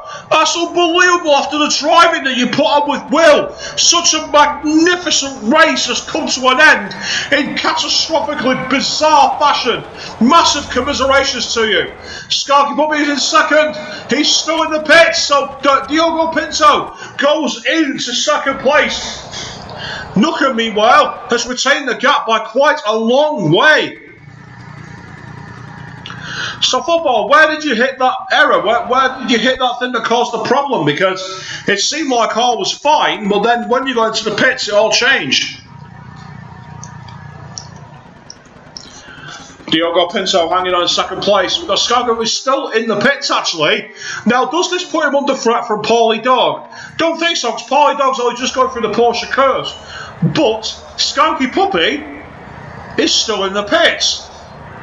Tell me he's not got the same problem. Tell me that he does not have the same issue that Football 67611 has.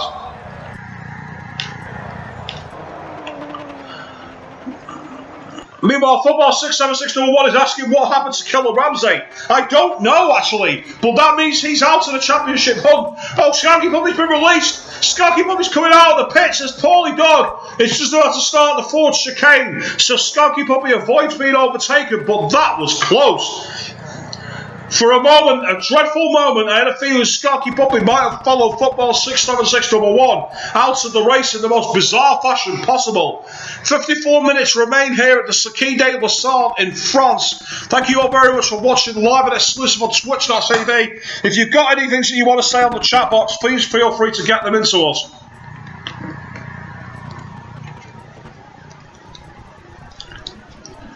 As I, meanwhile, just had my microphone disconnected, fall apart on me.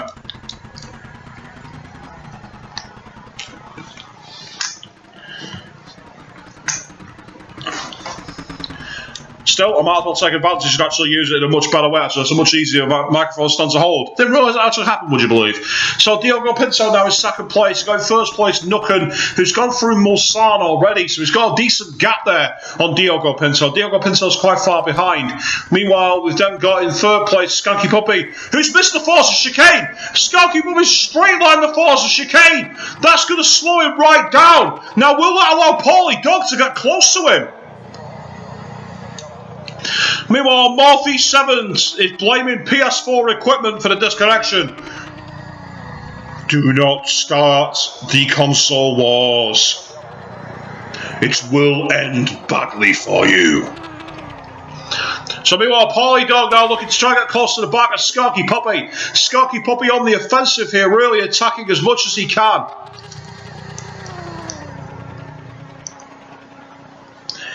But Paulie Dog is just a little bit too far adrift at the moment, and this is an opportunity now for Skanky Puppy to break away, despite missing that chicane, despite making that mistake.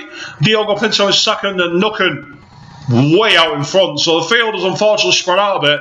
Moving further back, Ace Color 15 on his own, System Flynn showing just after the Forza chicane, and you got Will in 7th place, Jamie in 8th on his own, and then Maldovic in 9th in the pits. Vickers VF1, the System McLaren, looking to get closer actually. This is an opportunity for him to attack and see if he can get close to the back of that pseudo teammate.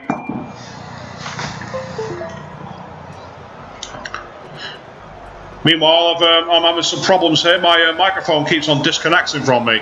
It seems to be falling apart on me, which is frustrating. Vickers VF1 heading out through the Ford chicane, and he's going to get past the... Oh, who's that behind actually?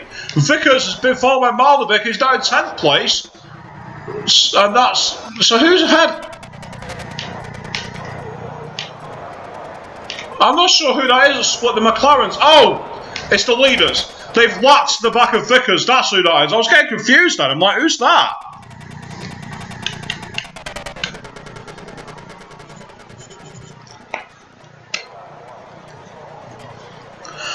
World 24218 going wide at the head of Mulsanne, trying to do what he can to attack.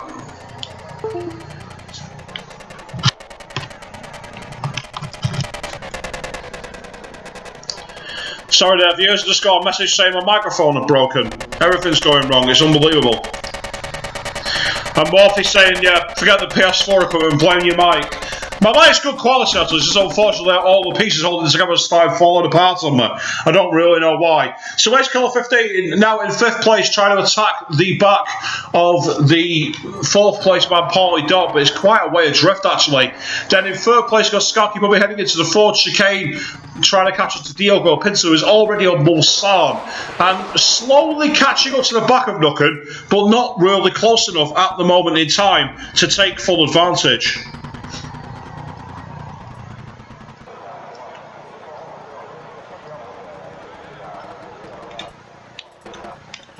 So for those of you out there at the moment then who are watching live on the stream, how many of you are looking forward to next week's race of the 24 Hours of Le Mans? As I'll give you another rundown on the fastest lap times. You've got Nukken on a 3:55.0. Second place, you've got Diogo Pinto on a 3:54.261. Skanky Puppy a 3:54.230, so slightly faster pace. Paulie Dog and the RDR8 LMS on a 3:58.3, so a massive 4 seconds adrift in 4th place. Then you've got in 5th place, you've got Ace Color 15 on a 3:59. System Flynn Flint also still keep in touch with a 359.1 and a 359.4 from Will, so very consistent close gap between those 4 drivers. Then you got Vickers VF1 in 8th place on a 4.05. Jamie, I forgot to read his time out of 3.59.8. Then you got Maldovic round off the top 10 on a 4.01. But I'm afraid we are on that point in the race, viewers, where the field has kind of spread out. Absolutely unbelievable. Football 67601 meanwhile saying that when he hit the landmine it gave him full fuel. Where exactly did you hit that? Because we didn't really see it on the screen, you just seemed to lose pace.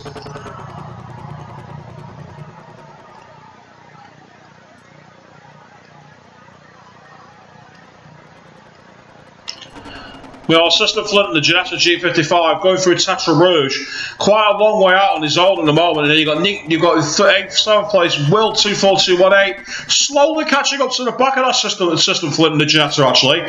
So there's an opportunity for him to potentially make his way back to the front of the field. But it's going to be a difficult one.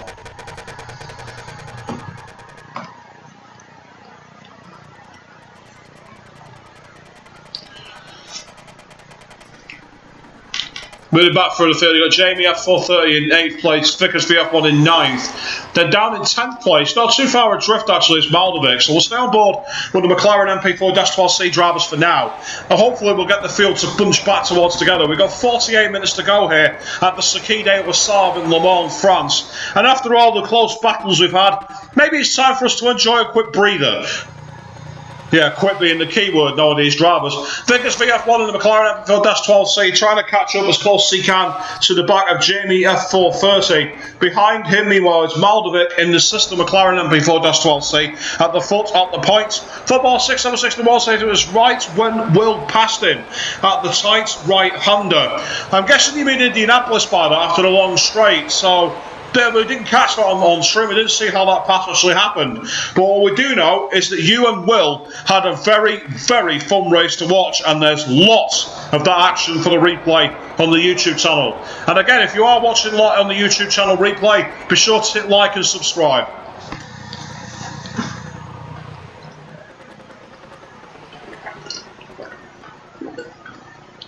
In fact, while we've got a lull in the action, I'm going to quickly go and refill on my water. I'll be back in a moment.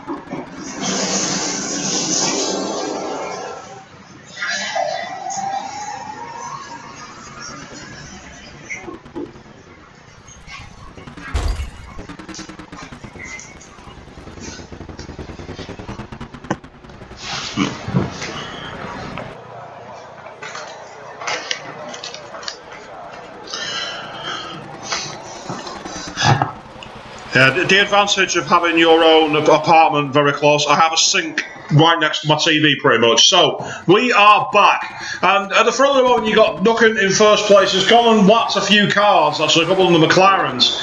Now, third place, oh, Skanky Puppy.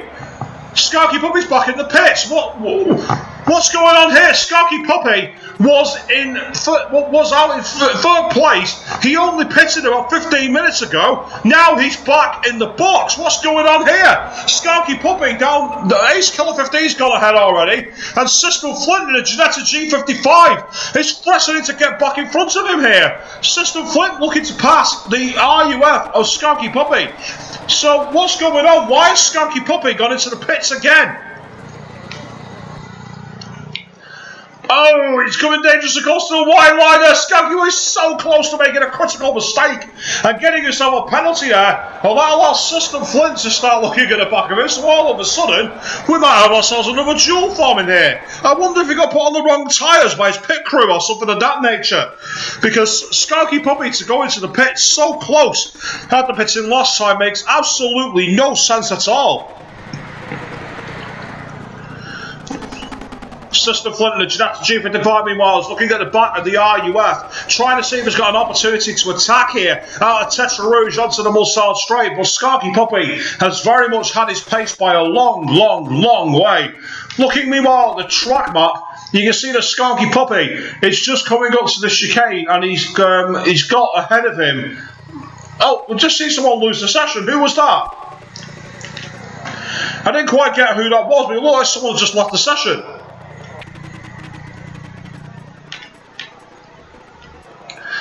Yeah, Skanky Puppy has just come out of the false chicane while Isco has just come into the PlayStation chicane. So there's a good few seconds there. Paulie Dog meanwhile has broke clear of him in third. Then second place you've got Diogo Pinto in the Mercedes SLS. And ahead of him you've got Nukken in the other Mercedes. Not a massive gap between them actually, that gap's come down. Diogo Pinto has started to find his rhythm again.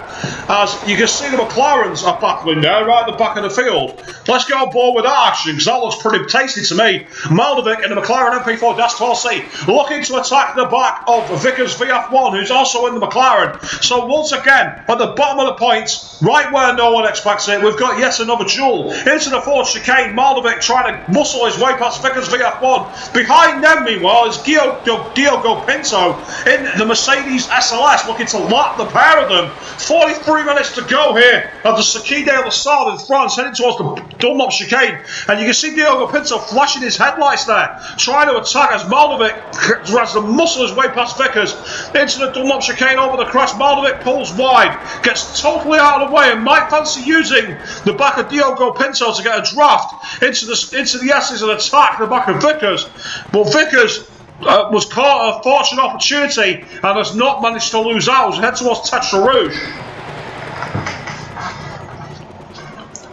Maldovic in the McLaren MP4-12C clips the inside of Tetra Rouge right to the outside curb, really attacking as much as he can in the McLaren MP4-12C on the back of Vickers VF1 down towards the Forza chicane. Ahead of them, Diogo Pinto leads the way. He's put a lap on the pair of them, so that's a lead of more than 4 minutes that he's got over these guys. Just to show you the disparity, that's been racing though for nearly an hour and a half, so it just goes to show that it's taken a long time, even with such fast pace, to drop the back markers.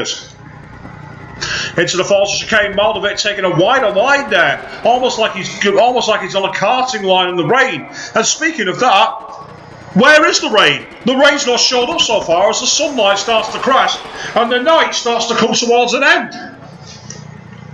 On the stream, Morphe7 says, ooh, battle for the last point. Indeed, coursing when I was riding on board with the leaders, getting a water refill, I saw him lapping the pair of them, and I'm like, ooh, hello? We'll have a bit of that. So, Vickers VF1 in 9th place tries to resist from Maldovic in 10th. The McLaren MP4-12C drivers, as once again, Maldovic goes on that very white line, almost like the track is soaking wet, and he's trying to avoid the inside line. Morphe7 meanwhile is saying, shush, I was wrong. This is hardly a surprise. So Maldovic meanwhile looking at the inside of Vickers VF1, the McLaren MP4-12C drivers heading out towards the Mulsanne hairpin, and you can see that Vickers has got a little bit of a lead on him now. He's actually managed to get the legs, but then got a poorer line into the Mulsanne hairpin itself, and that allows Maldovic to get right up close to the inside of him and really start attacking here, heading out towards Indianapolis and Arnage.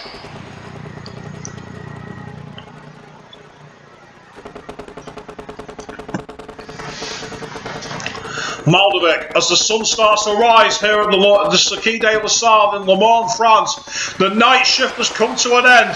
Maldovic chasing after Vickers VF1 in the McLaren. Heading into Indianapolis and Arnage. And you can see that Maldovic is trying to muscle the back of Vickers, trying to force him into a mistake, but Vickers is not giving up easily. He's not making this simple. Maldovic is having to work very hard for these last 2 points. Yeah, Morphe7 saying he thought he saw something wrote about rain. To my knowledge, it's been scripted into the race that there will be rain, but the game decides when it will fall. We don't actually have a clue when it's going to be. But Maldovic now looking to get a decent line on the back of Vickers into the Porsche curves here. And you can see that he takes a wider line, snaking the car almost into the grass, into these fast sweepers Really good attempts here as Maldovic gets right on the back of Vickers, really muscling in. He's going to try and drag around the outside. This will be mighty brave heading into Chevrolet. Has he got the legs to make this work? No, he's just run out of room. Maldovic has to stay behind Vickers VF1 and the McLaren MP4-12C. Really attacking the back of his teammate here, heading into the Ford chicane. Both drivers laying it on the absolute ragged edge. Maldovic goes a bit deep at the start of the Ford chicane complex, and that allows Vickers to get comfortable breathing space. Maldovic cuts the inside of the first chicane now, and that allows him to close right up, getting the gap right back to him. So that's a really contentious piece of driving. As we enter the final 40 minutes of this magnificent race here at the Circuit de la Salle Le Mans, you've watched it. Oh, big mistake from Maldovic. What was that? He went so far wide. That was absolutely extraordinary. And that's allowed Bergavo to start catching up to the back of them. Bergavo, remember, is second in the championship. This has been a blue ribbon race to forget for Bergavo. Not sure what happened to him. It was in the early part of the race, and he's just been absolutely anonymous since. But there's 38 minutes to go. A miracle may yet happen. It happened at Watkins Glen. No one expected him to come ahead of Unique Talon and Nick Nikolic, yet he did. So anything is possible. With the gap falling away from these two, going to briefly move further forward. You've got Jamie F430 in 8th. You've got Will 242 in 8th in 7th. System Flint in 6th place in the Ginetta G55. Skarky probably, meanwhile, just going through the Porsche curves, I think. He's very much on his own at this moment in time. He's chasing after Ace Killer, and Ace Killer's not that far ahead of him. So I reckon in a lap or two, you might see them two dueling. Paulie Dog, meanwhile, doing a commendable job for Audi in the Audi R8 LMS. He's running in 3rd place. Diogo Pinto, meanwhile, watches as he's just seen Nukken go through the PlayStation chicane. That is not far at all. Diogo Pinto is not far behind him. We may yet see a battle for the lead here towards the end of the race. But moving further back through the field, look at this, Ace Kill 15 at the end of the Ford chicane. It's got Skanky Puppy all over the back of him. Well, game on. Championship leader, he's got a 2-point gap on Bergavo. If the race results stay as they are, with Killer Ramsey dropping out, he will win the title at an absolute canter. But we saw with Football 67611, I'm sorry to resurrect this, anything. Oh, Ace Killer's made a mistake. Ace Killer has gone off. I don't know if he thought he was being lapped or whatever. But Skanky Bobby over the crest has just gone, I didn't think it'd be that easy. Oh well, live and learn, and takes 4th place away in seconds, but then goes wide, almost into the wall, Tetra Rouge. Ace Killer almost follows him. Maybe these drivers are getting tired. We're into that final sector of the race. We're almost at 3/4 distance here. There's still a long way to go. As Paulie Dog looks at the back, going through into Indianapolis, you've got Diogo Pinto. Meanwhile, ahead of him, Nukken has only just got to Arnage. Nukken might start struggling here. This could be a battle brewing up very shortly indeed.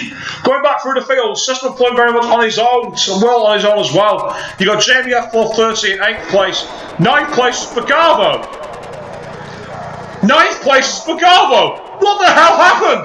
Maldovic is in 10th place, and then in 11th we've got Vickers VF1. The McLarens have somehow ended up behind Bergavo. I don't know how the hell that's happened, but Bergavo in the BMW Z4 is now leading this pair on as we go into the Porsche curves, and Vickers VF1 in 11th place tries to drive around the outside of Maldovic into the middle of the Porsche curves there. Maldovic trying to hang on as Vickers tries to follow him through. I'm at a complete loss as to what happened and how Bergavo not only got past them, but managed to gap them. But however it's happened, maybe his race has turned the corner, we shall see. Going through the Porsche curves into Chevrolet, Vickers VF1 gets a better line from the back of Maldovic, heading towards the Ford chicane. Maldovic really on a charge here, trying to do everything he can. Oh, but Bergavo has now ended up behind them. What the hell is going on? What is happening here?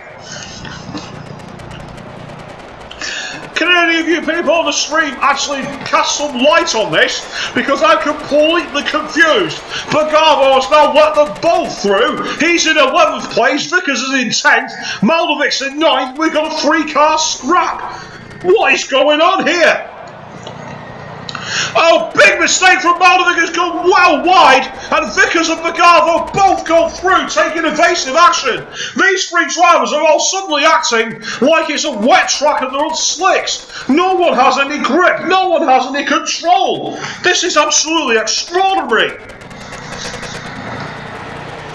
Morphe7 says he'll stick his torch on Dostum a floodlight, so I don't think it's going to help much, because these drivers, I don't know what the hell has happened, but Vickers VF1 leads ahead of Maldovic going out of Tetra Rouge down towards the Forza chicane, but Maldovic is right in the toe now behind Vickers VF1 in the McLaren MP4-12C. Bookending the points, these two drivers really on a charge from each other. Vickers VF1 trying to resist as much as he can from Maldovic, who's right behind him as he heads towards the end of the first part of the Mulsanne straight into the Forza curves. Ahead of them, meanwhile, Bulgarvo has now broken free. But he did that earlier on and ended up right behind them, so I'm not counting him as out of the way yet. Meanwhile, looking at this, Maldovic is on an absolute charge here, staring at the back of Vickers VF1, the McLaren MP4-12C, down towards the PlayStation curves, gets deep in the slipstream, deep in the toe. Maldovic might fancy a late braking manoeuvre here, starts to pull out the slipstream, down towards the second part of the Mulsanne straight. Pulls side by side, gets on the brakes. Can he get the vehicle stopped on the inside? Yes, he can. That's a masterful overtake from Maldovic. He goes a little wide on the outside of the PlayStation chicane, and that's going to allow Vickers VF1 to go past him because of a penalty. What an anticlimax.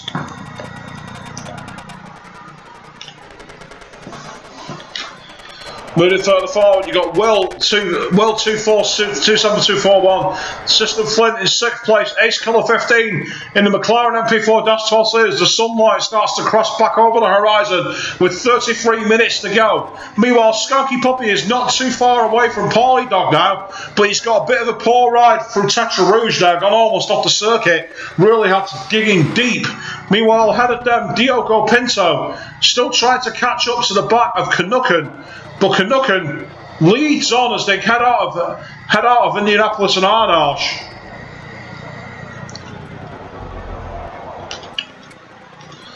So bizarrely, despite them breaking away from each other, it looks like the two McLarens are the closest battle on track at the moment. But Vickers VF1 leads ahead of Maldovic going through Indianapolis into Arnage. The McLaren MP4-12C drivers closest on the field that we can see. Moving further back in 12th place is Flipper Racing, who's managed to hang on. And then right at the back of the pit performance is me in the pits.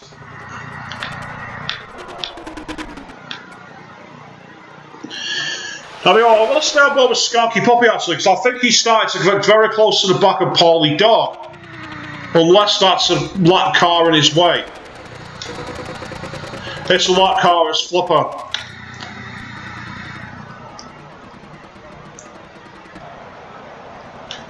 You see Diogo Pinto catching us to the back of Nucken now as they head into the Forza chicanes. We're coming up to the final quarter of the race here. This has certainly been a marathon rather than a sprint. And for all you people watching live on Twitch.tv, thank you all very much for joining me, Peter Markroft, for Excite Racing League's final round of the GT3 division on the PlayStation 4. We're going to be putting up news soon with regards to how the next season is going to take effect and what rooms are involved. We'll have more news on that coming. And of course, let's not forget all the other races you can watch live and exclusive on YouTube and Twitch.tv. You've got the GT3 leagues for Xbox One, you've got the DTM League, you've got the multi-class leagues. There's many more to come, and with the F1 and Gran Turismo games that have been announced, more races will soon follow. Meanwhile, Skunky Puppy not too far away now from the back of Paulie Dog. Paulie Dog going through the Arnage corner when Skunky Puppy gets to Indianapolis.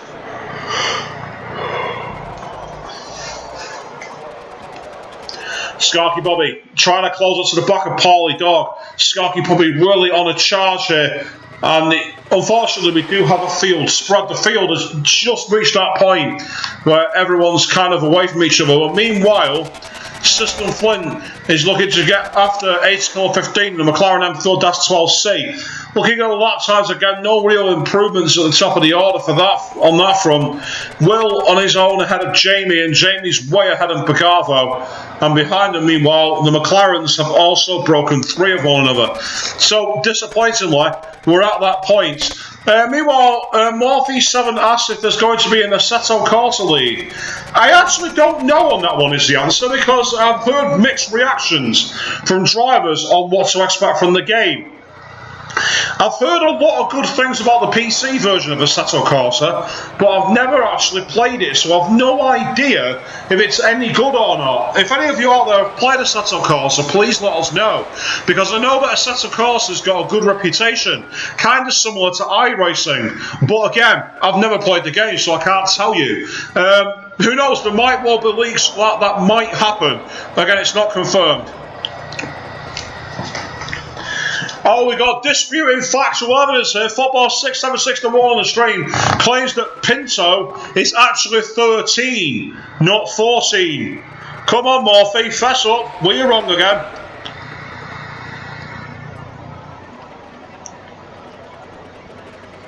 Meanwhile, Skanky Bubba leads on through Tetra Rouge, trying to catch up to the back of Paulie Dog. And you can see that gap has really come down there. Paulie Dog is not even at the fours of chicane now. So give it another lap or two, and Skanky Puppy will be right back in the podium fight here, on for 30 points. It feels weird saying that with the double points extravaganza that is this double race, as we are in the final half an hour. It's been an absolute slog this, but it's been a really enjoyable race with battling all through the field. And if next week's Le Mans 24-hour is anything like this, we are in for an absolute corker. Don't forget as well, tomorrow night, for those of you who aren't going to be out in the pub like I am, the Canadian Grand Prix will be live. And next week, it's also, if you're not into Le Mans, you can watch the Grand Prix of Europe from Azerbaijan in Formula 1. So there's plenty of motorsport action coming up in the next 2 weeks. And do not forget as well, the streams. Oh, Morphe7. Morphe7, you're going to get yourself some heel heat for that one. He's just said he believes they should be in bed. Ooh. On a Saturday night, you evil man. Paulie Dog, meanwhile, really seems to be struggling at Audi R8 LMS, because Skanky Puppy is reeling him in hand over fist in the RUF as we head down towards the Mulsanne hairpin. Skanky Puppy has not yet written himself off for a podium. It's unsure what happened to Pagavo. It's unsure what happened as well to Killer Ramsey. But Skanky Puppy, if he finishes on the podium, without doubt, he is going to be champion. He might not have done it in style by winning at Le Mans, but I don't think that he will care. He will simply be happy to be crowned the Division 1 first GT3 champion. And I've got 2 words to follow that for you all. Commentator's curse.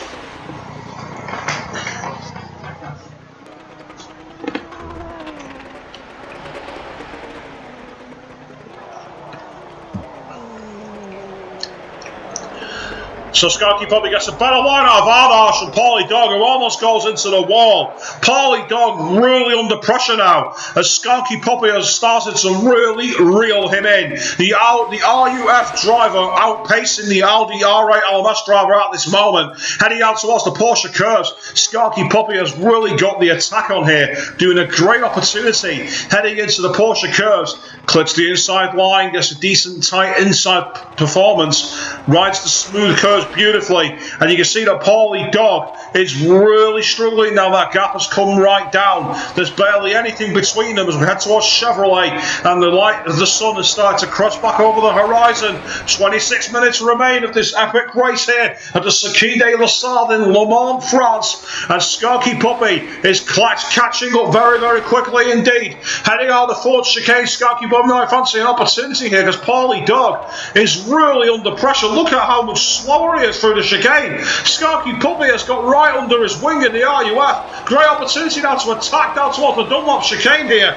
Massive opportunity for Skanky Puppy, the RUF driver. Looking at the back of the LDR8 LMS, pulls to the inside, trying to get the switchback line. Polly Dog sees him, goes defensive, gets on the brake line, so going to be side by side through the Dunlop chicane. And switchback line from the back of Skanky Puppy in the RUF. But Polly Dog hangs on for now, over the crest, into the S's. And you can see that Polly Dog is really wrestling the LDR8 as behind him Skanky Puppy is sizing up every single opportunity. Going in for the final part of the S's down to a Tetra Rouge.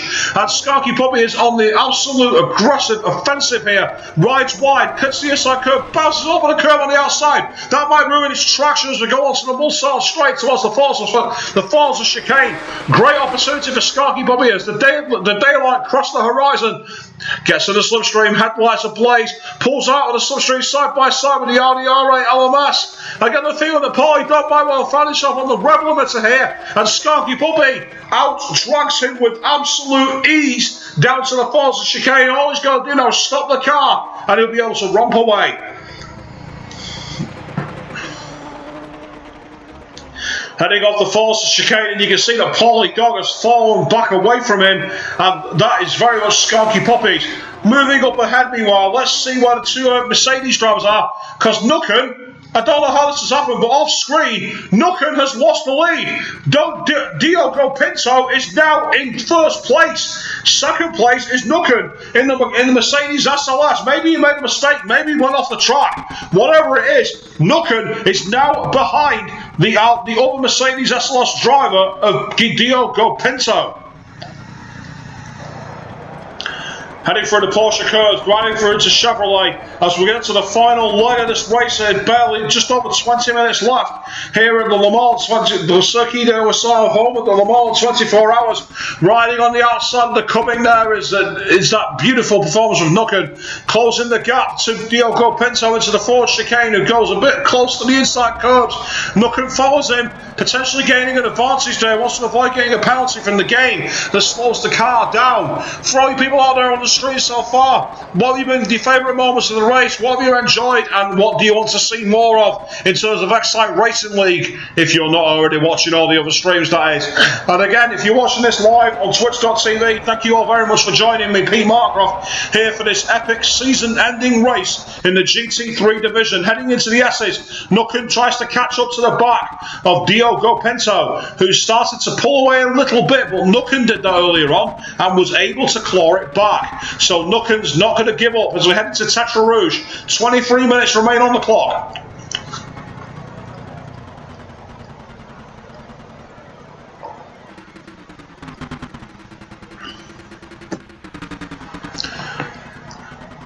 Heading out of Tetra Rouge down towards the falls of chicane, you can see that Diogo Pinto is about 2 seconds clear at the moment. That's not a lot of time. One simple mistake will bring that gap down to absolutely nothing. Behind them, meanwhile, the Skanky Puppy has yet to start the lap. So that's how much of a time they have on him. If we're getting the track map up, that is the distance. That is extraordinary.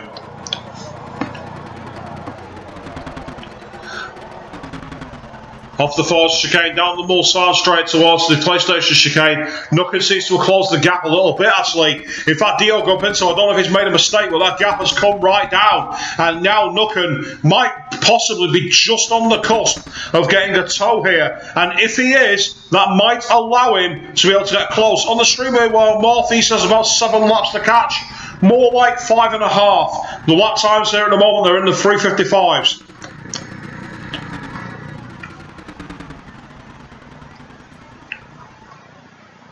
So Nukken gets deep into the slipstream behind Diogo Pinto. It's the final part of the race. We're coming right to the end here, and these drivers have all been sprint racing to the flag. And if you think this is breathless, try watching the Le Mans 24 hours. It's non-stop sprint racing from start to finish. Make sure you check it out if you can.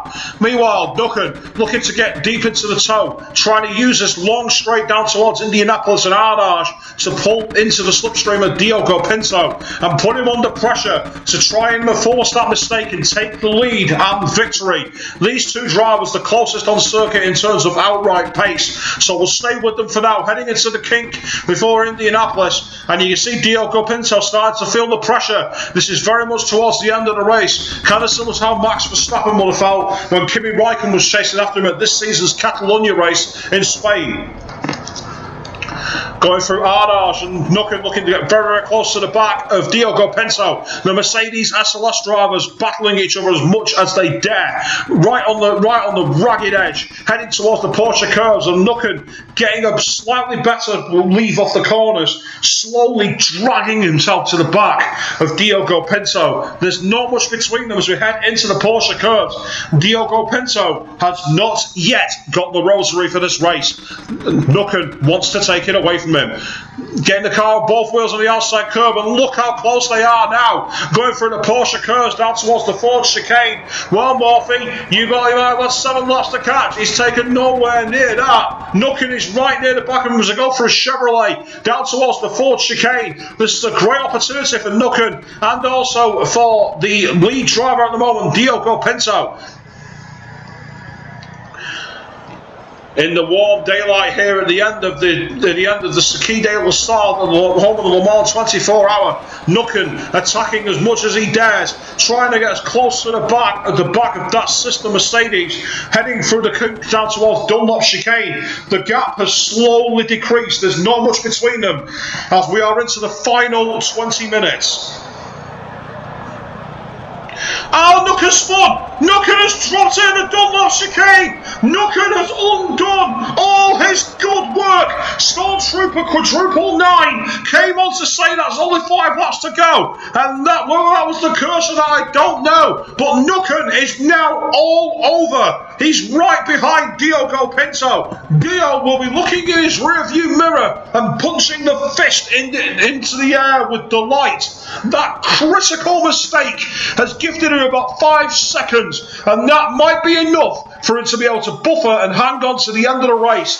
Skanky Bubba, meanwhile, very much on his own in 3rd place, with Paulie Dog still strolling around in 4th. 5th place is Ace Killer 15, and then you've got System Flint coming up to Arnage way on his own.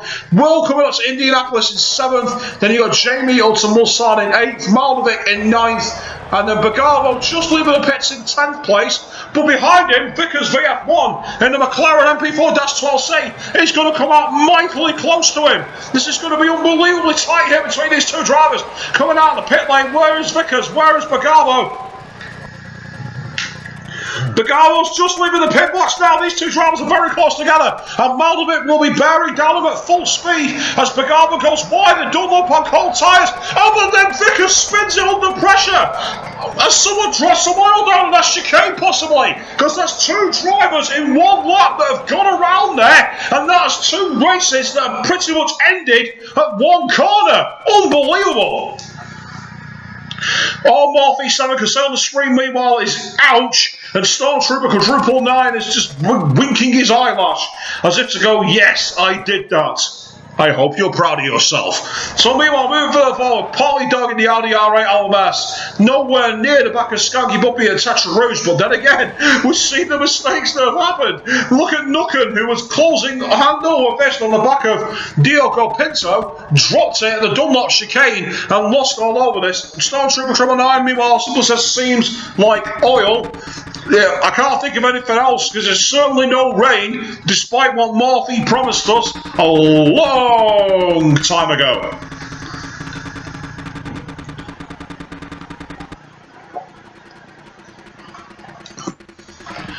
Nukken trying to catch up to the back of Diogo Pinto, who's just gone from Indianapolis but gone very wide and almost went into the stand there. And that might allow Nukken to slightly close the gap, but there's 16 minutes left.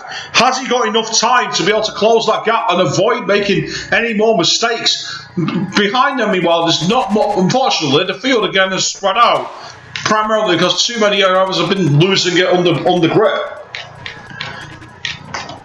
Indeed, the 2 drivers at the front are the closest for now.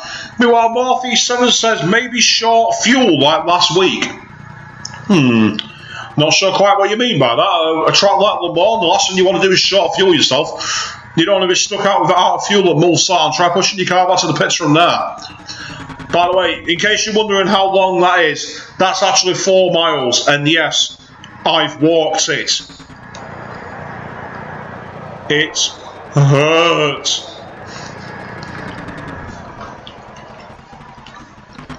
Diogo Pinto riding towards the Ford chicane, and actually Nucken's not that far behind him. Nucken's only a few seconds adrift. If we watch Diogo Pinto now, it's like literally he's coming over the start finish line. There we go. 1, 2. Gap about 7 seconds at the moment, so I don't think he's going to be able to gain that much time on him. Looking at the lap times, last lap time from Diogo Pinto was a 4:02, Nucken a 4:08, so he lost 6 seconds as a result of that spin. And it just shows that maybe the tyres are coming towards the end of the life, because if you look at Skanky Puppy, his last lap was a 3:55, 10 seconds quicker. Meanwhile, Dan RC10 is saying that Ace Colour is catching Paulie, and he thinks Paulie may have damage. Let's ride further back to find out on that. Ace Colour at the moment has just gone through Indianapolis down towards Arnage, whereas Paulie Dog just gone underneath and saying, yeah, I can see what you mean. He's not that far away from Paulie Dog, you're quite right. It'll be a question to see how close he's going to be and if he's going to have the opportunity to attack here.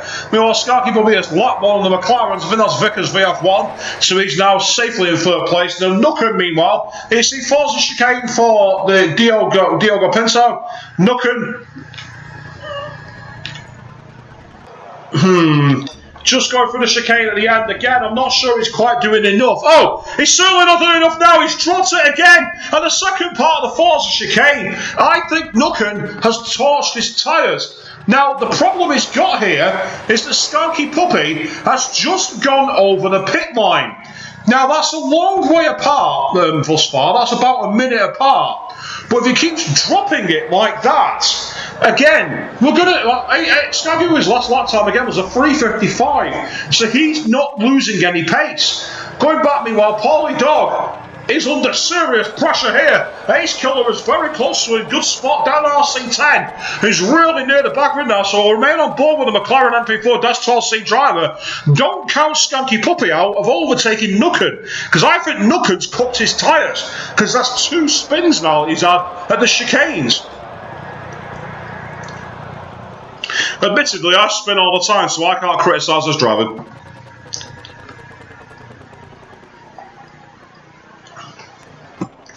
Into the final 13 minutes, and there's still drama on here as Paulie Dog goes out of Tetra Rouge, and behind him Ace Killer is not very distant at all. Looking on the camera from Ace Killer, it's just out of sight from Paulie Dog. So the gap is there. Going further forward, meanwhile, Nucken in 2nd place, Paulie Dog in 3rd. So there's Skanky Puppy just coming up to the PlayStation chicane all looks of it, whereas Nucken's just coming up towards the end of Mulsanne. Diogo Pinto, meanwhile, is already going through Indianapolis. That's how much time Nucken has lost out here. He's still going through Arnage. So despite the spin, Diogo Pinto has actually not gained a huge amount of time on him. Nucken is still catching. Well, going back to this battle for 4th place here, Ace Killer 15 looking on, as ahead of him Paulie Dog in the Audi R8 LMS, and you can see him on the screen there. Paulie Dog is being bared down on. Evidently, Ace Killer and the McLaren MP4-12C fancies a late charge here to get himself a big amount of points. Coming out of the PlayStation chicane, Paulie Dog can only look on, as behind him Ace Killer 15 has only just crossed the chicane. Game on here. We'll remain on board with the McLaren MP4-12C driver for a little while, just to see if he can get any closer to the back of the Audi R8 LMS, because we might yet still have yet another battle, as we're just coming up to the final 10 minutes of this race. Thank you all very much for watching live and exclusive on twitch.tv, and the replay, of course, will be on the YouTube channel. If you're watching that now, please click a like and a subscribe to see more from Excite Racing League.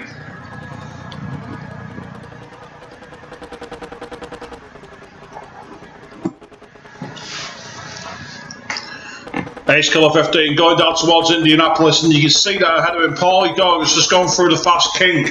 They're setting up towards Indianapolis, so evidently gap has come down a little bit. You know, Skanky Puppy head over to the Porsche curves. Ahead of him, Nucken's gone through the Dunlop chicane very gingerly.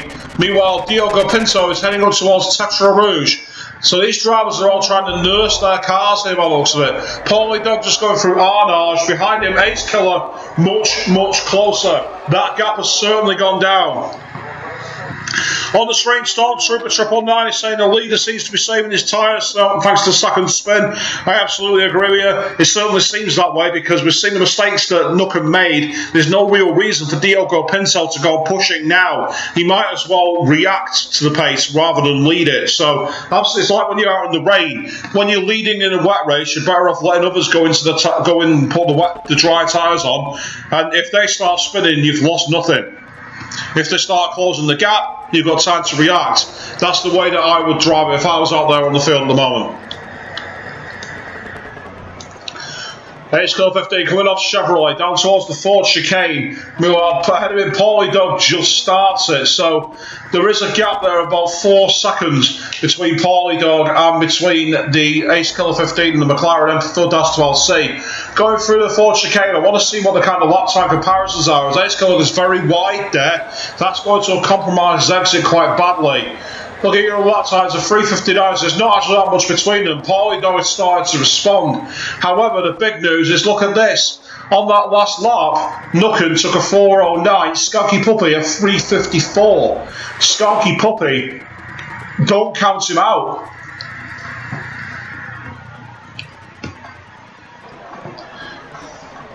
So riding on board with the leader, Diogo Pinto, who goes through Mulsanne. Allegedly, he's only 13 or 14 years old, this kid, and he's leading the race in a commanding fashion here at the home of the 24 Hours, the Circuit de la Sarthe in Le Mans. An absolutely extraordinary race. There's been drama up and down the field. We're into the final three or so laps, and after that, this real test of mettle will have come to an end. And all you people out there, you deserve a round of applause as well for sticking with it, because it's been such a long stream this, but you know what? I've really enjoyed it, and I'm sure you all have too. Meanwhile, up ahead now, key news here is that Nucken is just about to enter the Mulsanne area. Skanky Puppy is not that far ahead of, not that far behind him. If Nucken keeps trolling around in the high 4 minutes, Skanky Puppy might be able to pass him right at the end of the race. So that Skanky Puppy may yet still surprise and get himself into a decent podium position.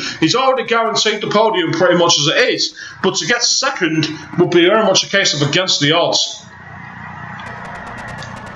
See, Skanky Puppy now just coming on to Mulsanne. They were a very wide line indeed there. Look how close he came to riding into the sand. He's on all-out attack, and I think he realises that Nucken, as he goes into the Porsche curves, is nursing a very dead car. So if there's still a long lead actually. Nucken, if he's already in the Porsche curves, Skanky Puppy's yet to reach Indianapolis and Arnage. That's still a long way behind. Meanwhile, Diogo Pinto is just about to go up to the Ford chicane once again. I reckon we're going to get one more complete lap, and then after that, it's going to be a case of who can go over the line. So Diogo Pinto, all he's got to do is keep it nice and easy, and he'll take a very well-earned victory. Moving back through the field, Paulie Dog has got Ace Killer closing him down, and Ace Killer's not too far behind. Ace Killer's sticking with him. So there's a gap of about 3 or 4 seconds between them. Meanwhile, what's this? Oh, it's a lap car, that's what it is. No, it's not. Sister Flint and Will are having a scrap here. Well, there we go. Let's get into this. Heading down towards Indianapolis, Sister Flint in the Ginetta G55 is attacking Will. Down towards Indianapolis and Arnage gets deep in the slipstream of the BMW Z4. Sister Flint in the Ginetta G55 on all-out attack here. Heading down towards Indianapolis, really making aggressive. Absolutely brilliant stuff here as he gets deep into the slipstream with the high torque of that Ginetta engine. Takes a fast kick down towards Indianapolis and Arnage. Takes a faster line there. Oh, big drift there from Sister Flint. Really out. He's going to the grass and then he's into the fence. How many times have we seen that? Just as the drivers all start to get really close together, they all start to fall away from one another. On the street, Football 67601 says, great job, Smith, great commentating. please stroke my ego. I love it. Seriously, thank you all for watching. And meanwhile, Dan RC 2010 says he's firm that the leader is only 14, does karting, and is Portuguese. So that will technically mean that he will be the second Portuguese race winner since Tiago Monteiro. Bonus points to anyone who remembers when he won that race.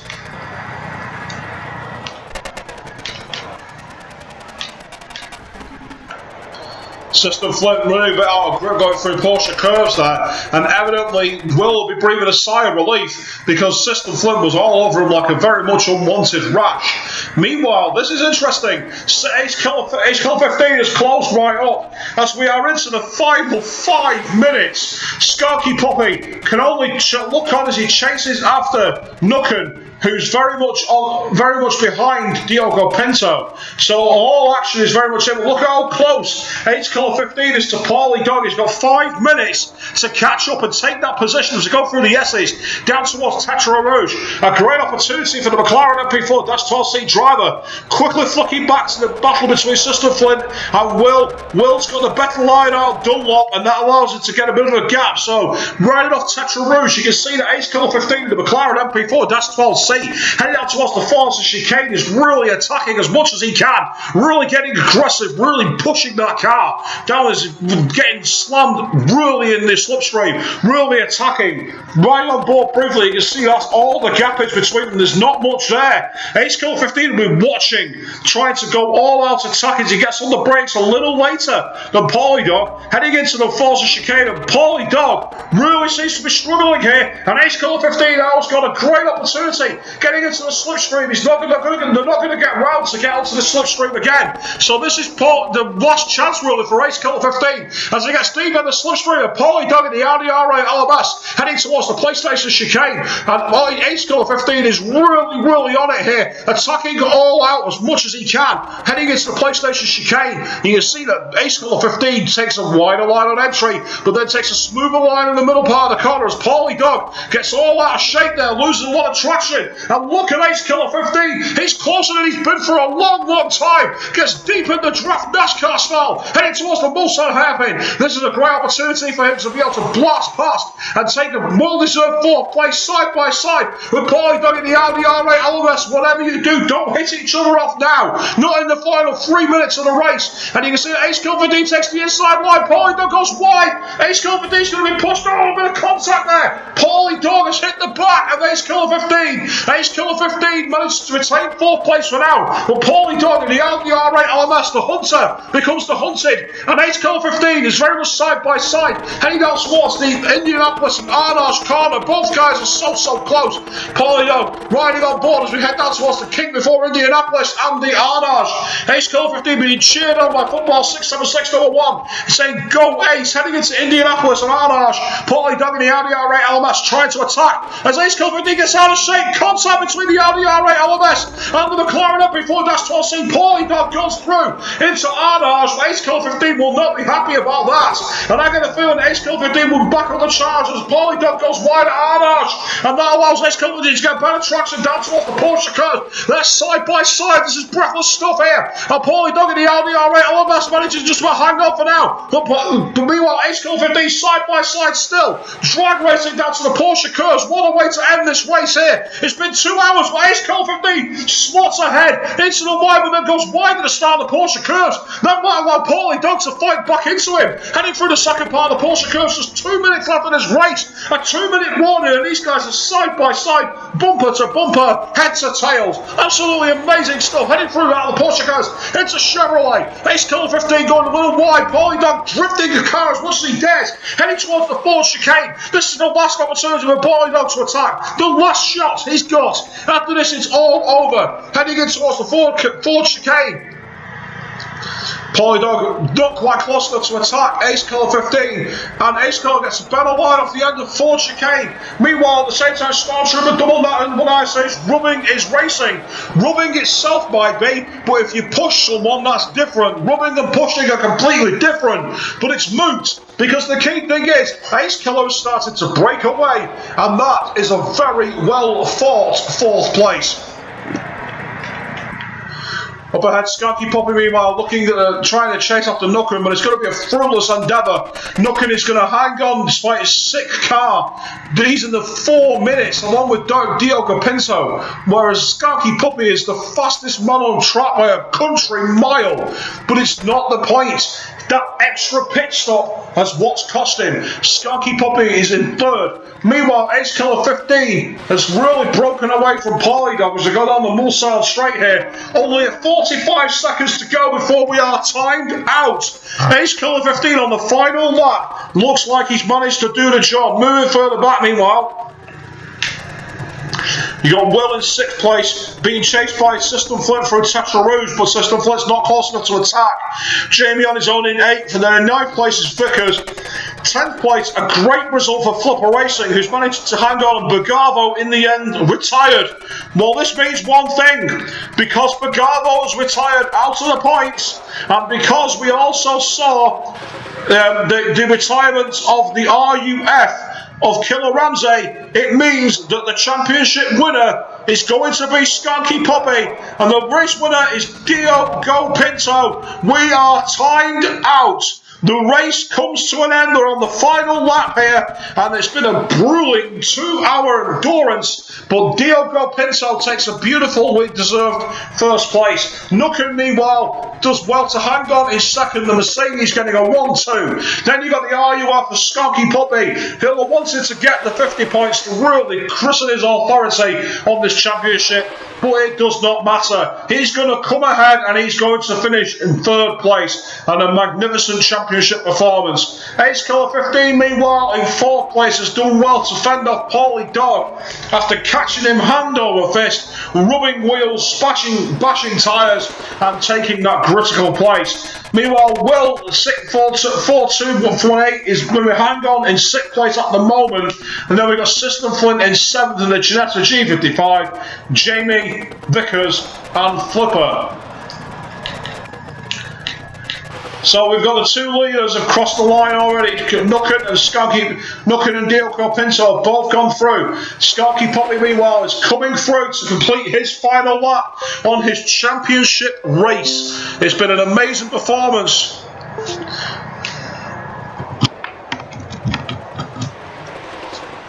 It's been an amazing performance for Skanky Puppy this season, and he's going to be very happy to have taken a 3rd place and 36 points to really christen his authority, considering that neither Bagavo or Killer Ramsey will score.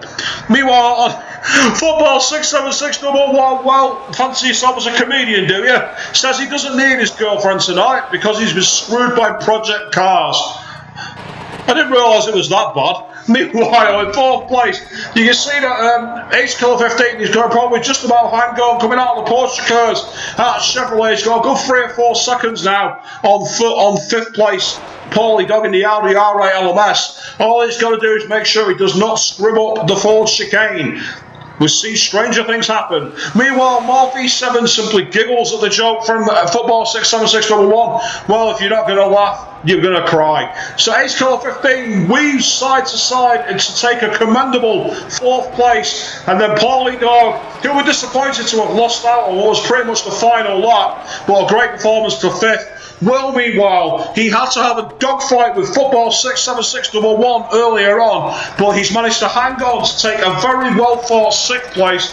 And also, big follow goes to System Flint, who's wrestled an absolute animal of a car at every race this season. Absolutely superb. Jamie, meanwhile, he's still a long way out on the circuit, so just going to quickly get a picture of the result, because I can. And you can see that Jamie in the F330 in the BMW Z4, and you can see, look at that, finished a lap down on the leaders in the end, 31 laps in 2 hours. So, for those of you watching Le Mans next week, do the maths.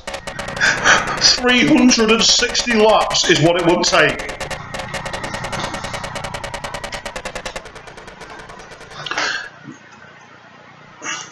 On the stream, meanwhile, we've got Football 67601 saying congrats to Skanky. And meanwhile, Dan RC2010 simply says, great job, guys. I'll see you on the track next season. Yeah, well, that's one of the big things that's going to happen next season. Project Cars and other racing games will return on the PlayStation 4. We potentially have an announcement involving the streams. It's not yet confirmed, so I can't say much more, but at this time we may well yet find a way to get a second voice in the box. But in the interim, it's been an epic, grueling race. It's been almost like our own version of the Le Mans 24 hours. Absolutely incredible. Meanwhile, Morphe7 says that nearly made me want a PS4. Well, the Neo's coming out and it's going to be compatible with this VR and it's going to be apparently upscaled to 4K. It's worth considering. But you heard it from me. Vickers, he'll be well happy to have managed to get some points. And again, Flipper Racing, I've got to give a shout out to Flipper because he knows that he's nowhere near the pace of most of the drivers. And yet, not only has he turned up, not only has he stayed the course, but he's going to get the points. Absolutely unreal. Well, I've been Pete Marcroft. This has been Excite Racing League, the PlayStation 4 GT3 season. Skanky Puppy is your GT3 champion in the RUF, and he's done it in style by getting himself on the podium and taking full advantage. It's been an incredibly long race. It's been a lot of fun. Thank you all very much for watching, and we'll see you all on the other side. Thank you all, and good night.